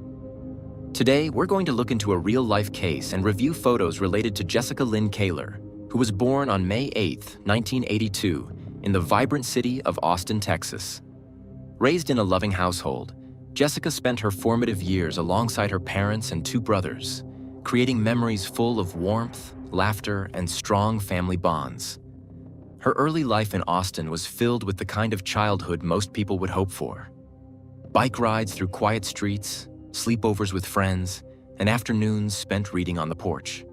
But things eventually changed when her family decided to relocate to a quieter, more rural town known as Fluker.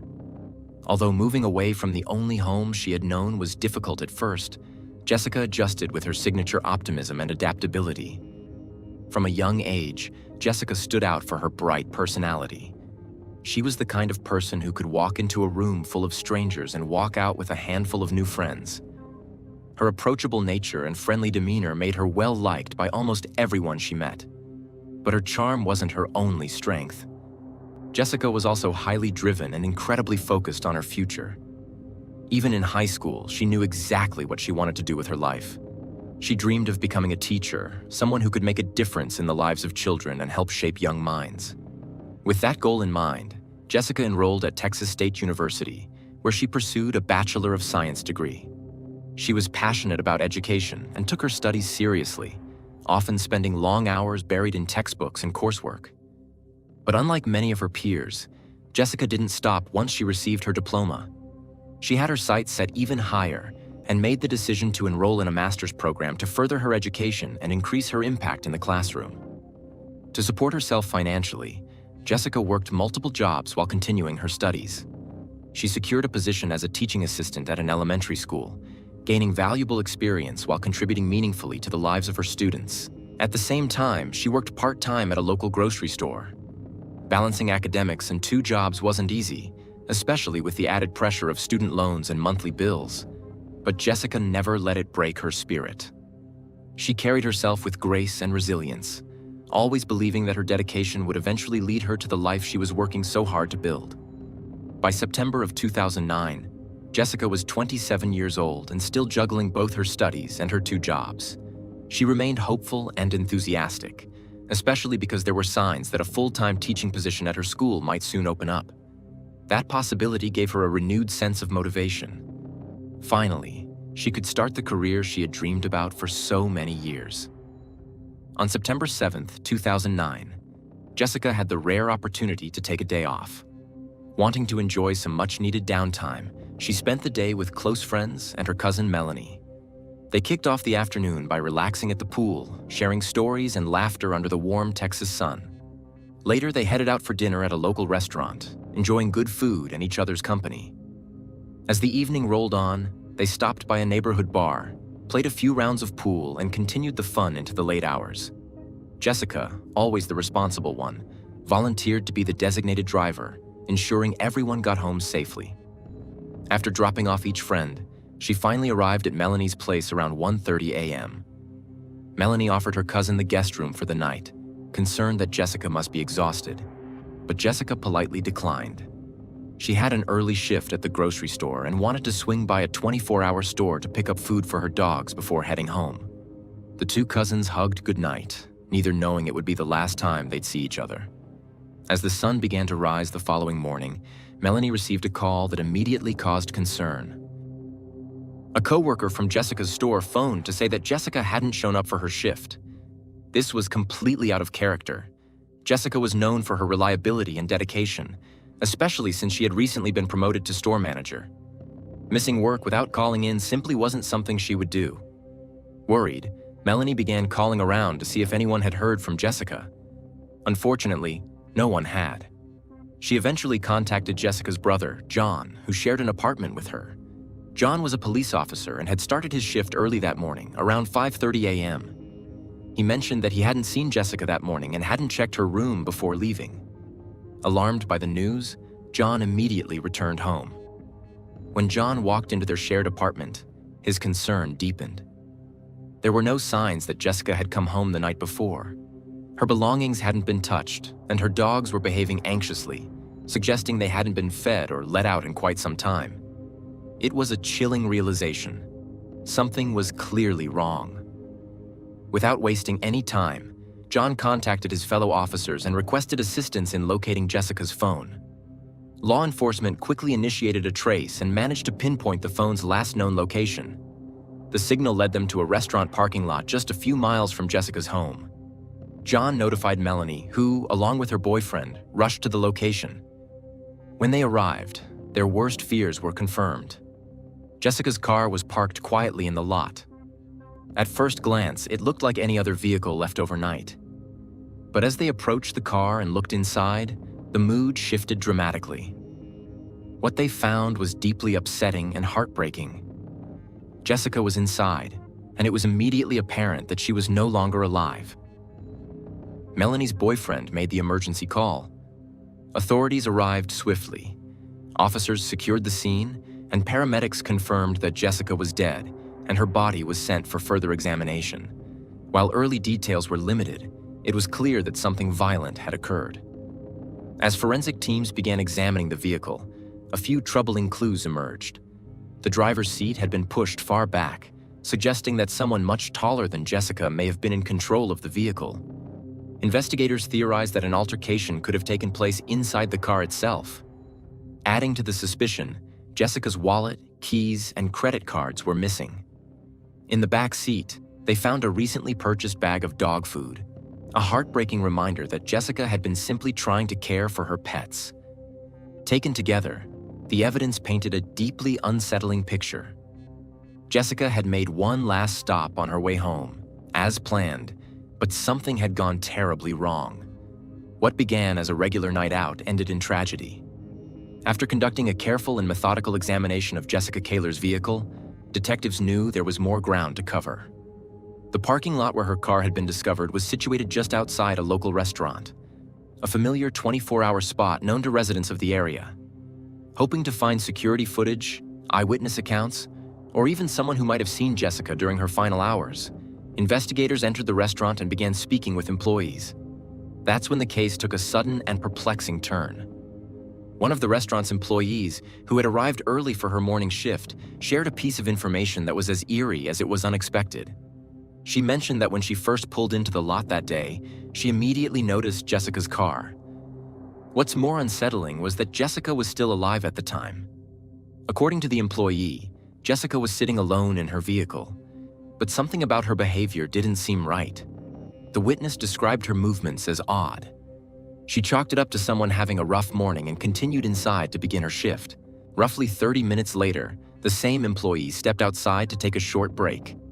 This time, the situation had changed slightly. Jessica was no longer sitting inside the car. She was outside, right next to the vehicle. While she had redressed herself, the employee noted that Jessica still appeared mentally distant.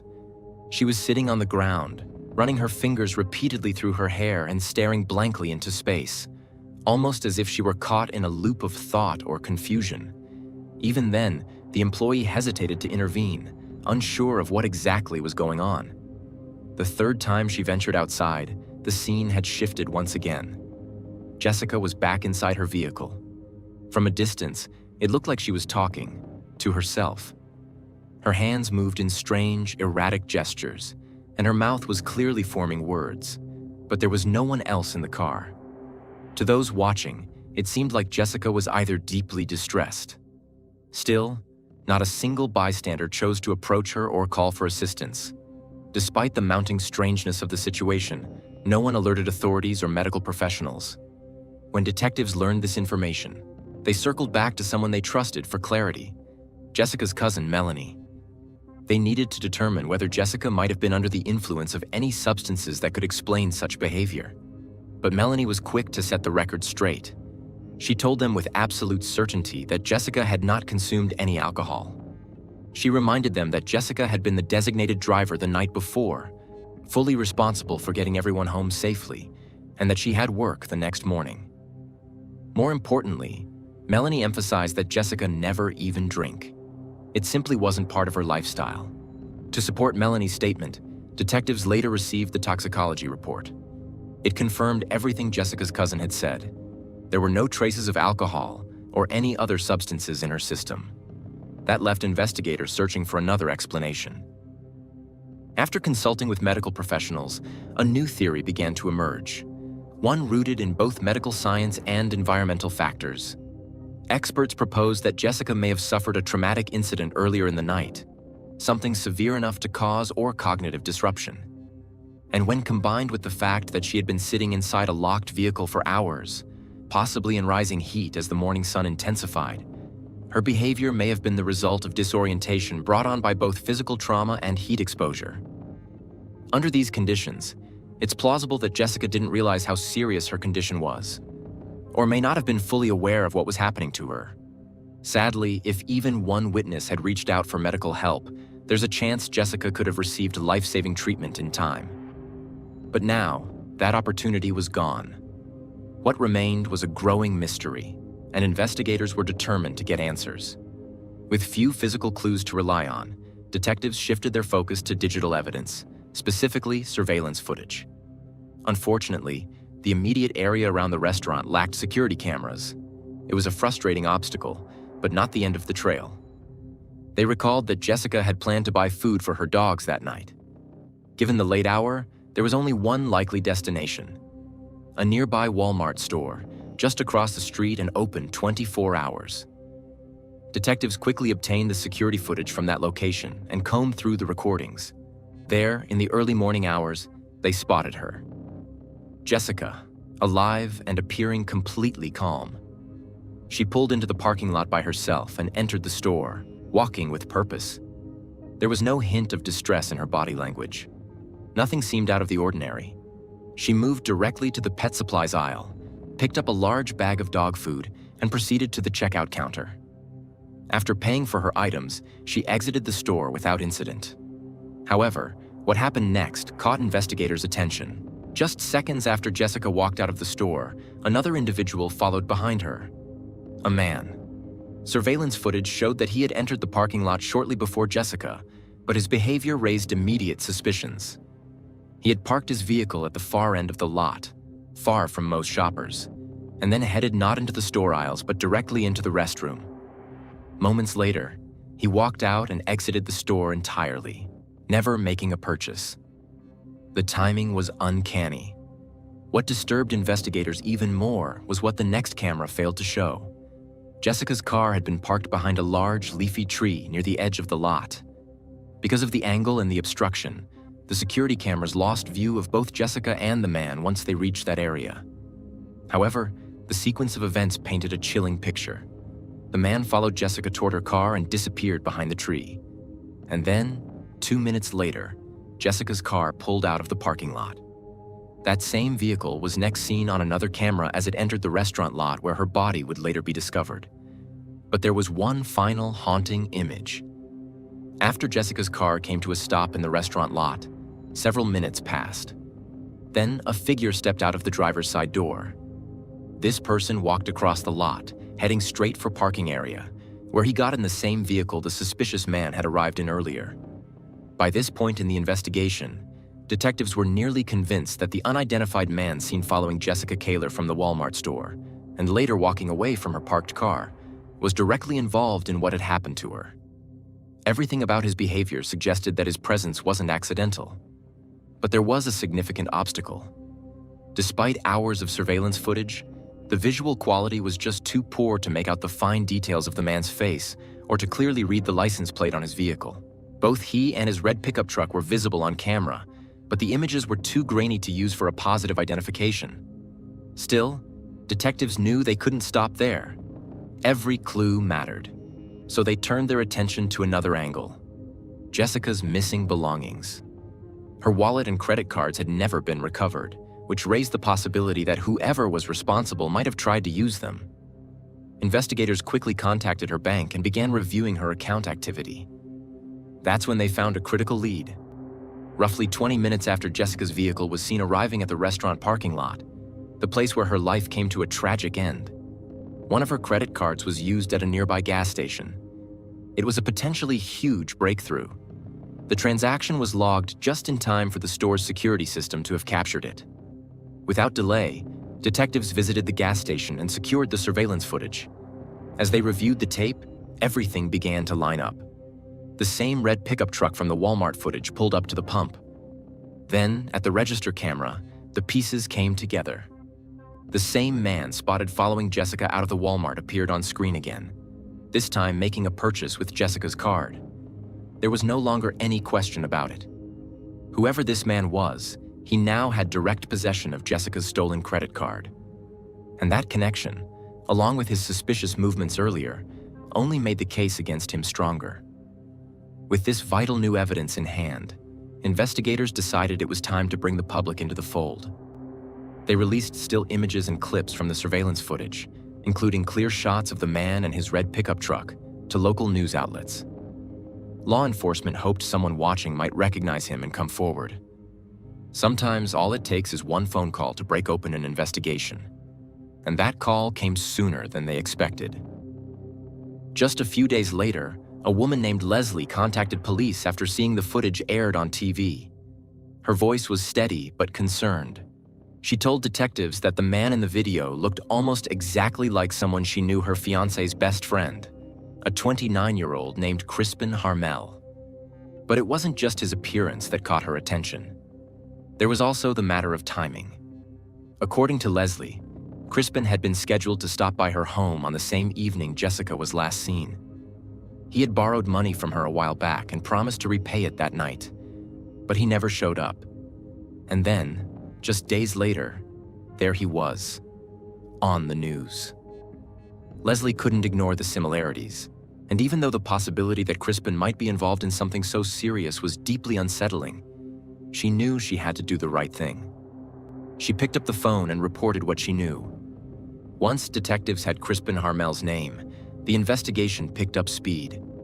They started digging into his background and quickly discovered something interesting. Just a few weeks before Jessica's death, Crispin had been pulled over during a routine traffic stop for driving with an expired license. The stop had been recorded on the officer's body camera, and when detectives reviewed the footage, they immediately recognized him. It was the same man from the gas station. Even more compelling, he was wearing a distinctive baseball cap, the exact same one seen in the Walmart and gas station footage. 5 days after Jessica's body had been discovered, police arrived at Crispin's residence. Right away, they spotted a red pickup truck parked in the driveway. The vehicle was the same make and model as the one seen on video, but something had changed. In the surveillance footage, the truck had chrome-trimmed details, shiny metallic accents that were clearly visible under the streetlights. Now, those same features had been painted over in black. The change was subtle but deliberate. To detectives, it looked like someone was trying to alter the truck's appearance just enough to avoid recognition. When police knocked on Crispin's door, they expected resistance, or at least hesitation. But to their surprise, he opened the door calmly and began talking almost immediately.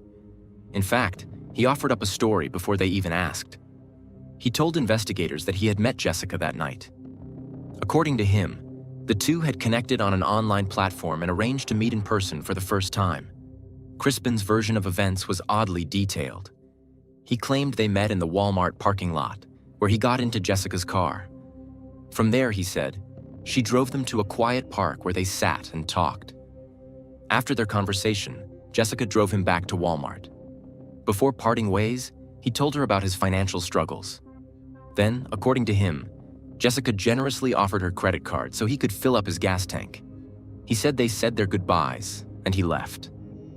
Later, after seeing reports about Jessica's death, he admitted he panicked. Worried that the story wouldn't look good, he said he threw away the card and painted over parts of his truck to avoid suspicion. But while Crispin's story might have sounded rehearsed, detectives already knew too much for it to hold water. His account simply didn't align with the evidence. For one, the Walmart surveillance footage clearly showed that Crispin did not meet Jessica upon her arrival. Instead, he followed her out of the store, never once approaching her until she had returned to her vehicle. There was no recorded interaction between them prior to that moment. That fact alone contradicted his claim that they had planned to meet in the parking lot. Even more revealing, the cameras captured what happened after Jessica walked to her car. While Crispin disappeared behind the tree blocking the view of Jessica's vehicle, the next footage showed Jessica's car leaving the parking lot with no return trip to drop anyone off. Meanwhile, the same cameras later recorded Crispin walking alone back to his red pickup truck, which remained parked where he had left it. Detectives now had two conflicting stories, one from Crispin and one told by the evidence. And the cameras weren't the only source of truth. When police seized both Crispin's phone and Jessica's electronic devices, including her computer and mobile records, they found yet another contradiction. Despite his claim that the two had met online and arranged to connect, there was no record of any communication between them. No text messages, no emails, no direct messages, not even a missed call. In fact, investigators found no indication that Jessica had ever visited the website Crispin named in his story. To detectives, that sealed it. The timeline, the inconsistencies, the altered vehicle, the possession of Jessica's credit card, All of it pointed in one direction. As investigators continued to examine the digital trail left behind by Crispin Harmel, they discovered something that added yet another layer of suspicion. While combing through his computer's browser history, they uncovered a timeline that seemed far too coincidental to ignore. In the early morning hours, just after police discovered Jessica Kaylor's body in her car, Crispin had been online, actively searching for news articles related to her death. He didn't just read a headline and move on. He clicked on multiple stories from various local news outlets, reading them in depth. The timing of those searches raised immediate red flags. Investigators noted that Crispin's alleged meeting with Jessica, according to his story, had been casual and brief. Nothing more than a spontaneous conversation with a stranger in a Walmart parking lot. So why then was he so intensely focused on reading every available article just hours later? And more importantly, how did he even know she had died? Unless he already knew what had happened before the news broke publicly. This revelation didn't surprise Jessica's friends or family. In fact, they had been skeptical of Crispin's story from the moment it surfaced. Those who knew Jessica best were certain. She wasn't the kind of person who would agree to meet a stranger late at night, let alone alone in a parking lot. That behavior simply didn't match who she was, not in temperament, values, or routine. Her cousin Melanie, who had been the last person to see her alive, recalled clearly that Jessica had mentioned needing to pick up dog food and get some rest before her early work shift. She hadn't said anything about meeting up with anyone or taking time for social plans. Her night was supposed to be simple, responsible, as always. Feed the dogs, get some sleep, go to work. The idea that she would abruptly shift course and meet a total stranger for a spontaneous rendezvous simply didn't align with her personality. For detectives, this strengthened their theory. Crispin wasn't telling the truth. His version of events looked more and more like an effort to distance himself from responsibility, to spin a narrative that painted Jessica's death as a bizarre coincidence, rather than the result of a deliberate and calculated act. Piecing together surveillance footage from Walmart, the gas station, and surrounding areas, investigators developed a timeline that painted a far more plausible and troubling picture. In this version, Crispin hadn't arranged to meet Jessica at all. Instead, he likely spotted her inside the store as she shopped for dog food. Once she left the store and headed to her car, the cameras showed him doing the same. Then, he vanished behind the tree that blocked the vehicle from view. A few minutes later, Jessica's car pulled away, and she was never seen alive again by anyone who knew her. Detectives believed that sometime between Walmart and the restaurant parking lot where her body was found, Crispin may have coerced her to drive to a more secluded location, possibly a nearby park. There, they believed, something happened, something traumatic enough to cause the physical and neurological symptoms Jessica later displayed. Once he returned her car to the restaurant lot, closer to his own parked truck, he took her wallet and credit cards and disappeared. When detectives confronted Crispin with this version of events, he refused to continue speaking. His previously cooperative attitude evaporated. Without offering any defense, he asked for an attorney. Although the circumstantial evidence was compelling, investigators quickly realized they were facing a legal dilemma, one that could jeopardize their entire case. The issue was unusual and complex. Multiple witnesses had seen Jessica alive after her last known interaction with Crispin. In fact, several had described her behavior in the early morning hours. These sightings proved that she had survived for several hours after the suspected attack. And while this was an important piece of the puzzle, it also created a legal gray area. For a murder charge to succeed in court, prosecutors needed to prove that the actions of the accused had directly led to the victim's death. The complication? Jessica's manner of death was highly unusual. Medical professionals couldn't say with 100% certainty why she remained alive for so long. There was no documented precedent. In all the years of forensic and medical literature, there had never been a confirmed case in which a person had been attacked, survived for hours in a disoriented state, and then passed away from those injuries without showing clear symptoms at first. Prosecutors feared that if they moved forward with a murder charge, a defense attorney could raise enough reasonable doubt to sway a jury. And without a confession from Crispin, the case remained vulnerable. Meanwhile, detectives continued their efforts to link Crispin more directly to the crime scene.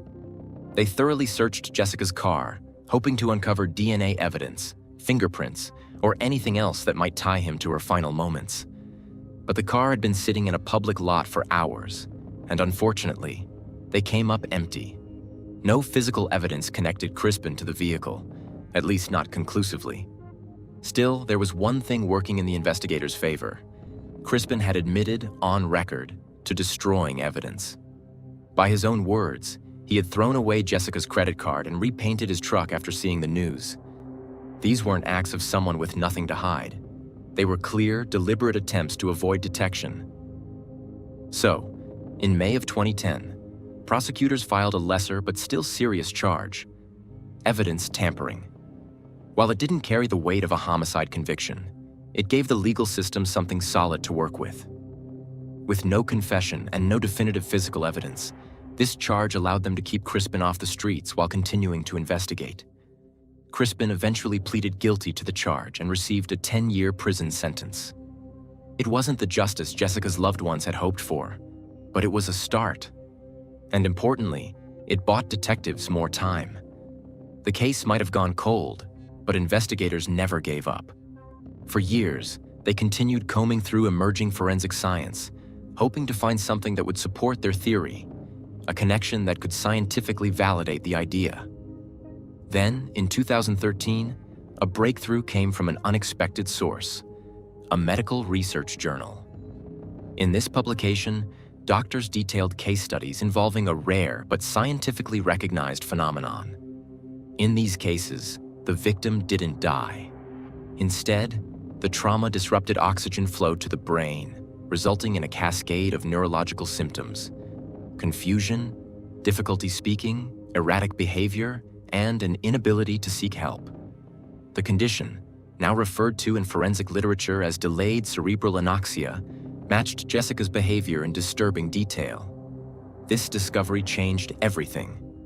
The symptoms described in the article, wandering, disorientation, and repetitive behavior, were the same ones witnesses observed in Jessica the morning after her presumed attack. The condition explained how she could have survived for several hours, functioning on a surface level, yet never realizing she was in danger. It also confirmed the medical examiner's original suspicion. With this new information, the forensic theory behind the case had a stronger foundation. Jessica's injuries, behavior, and delayed passing were no longer unexplained outliers. They were medically documented symptoms of a known condition. And that gave prosecutors hope that justice could still be served in full. They immediately reached out to the medical expert who authored the study, a leading figure in the field of neuroforensics. With renewed determination and the support of science on their side, prosecutors moved forward with a new strategy. In May of 2018, after years of building their case, they officially charged Crispin Harmel with murder. The charge marked a significant shift in momentum. This time, the case wasn't just built on circumstantial evidence, but also on emerging medical research that finally explained what had once seemed medically impossible. But as expected, Crispin maintained his innocence. When the case went to trial, his defense team centered their argument around one major theme: the absence of DNA evidence. In particular, they emphasized the fact that no biological material linked their client directly to Carr. In response, the prosecution brought forward forensic specialists who explained a critical and often misunderstood aspect of DNA science. DNA can degrade quickly in extreme environmental conditions. Jessica's car had sat in the morning heat for hours. The temperature inside would have risen rapidly, something that's been scientifically shown to break down delicate genetic material over time. To bolster their argument, prosecutors leaned heavily on the timeline constructed from surveillance footage. Each piece of footage, each timestamp, and every witness statement had been carefully layered into a compelling step-by-step reconstruction. The prosecution also reminded the jury of Crispin's actions: his suspicious internet activity, the disposal of her belongings, his misleading story about meeting Jessica online, despite there being no trace of communication between them. And finally, the paint job done on his truck. The defense continued to question the absence of physical evidence, but the momentum had shifted. This time, the jury wasn't swayed. After years of legal battles, heartbreaking delays, and emotional strain for everyone involved, justice was finally delivered. Crispin Harmel was found guilty of murder and sentenced to life in prison without the possibility of parole.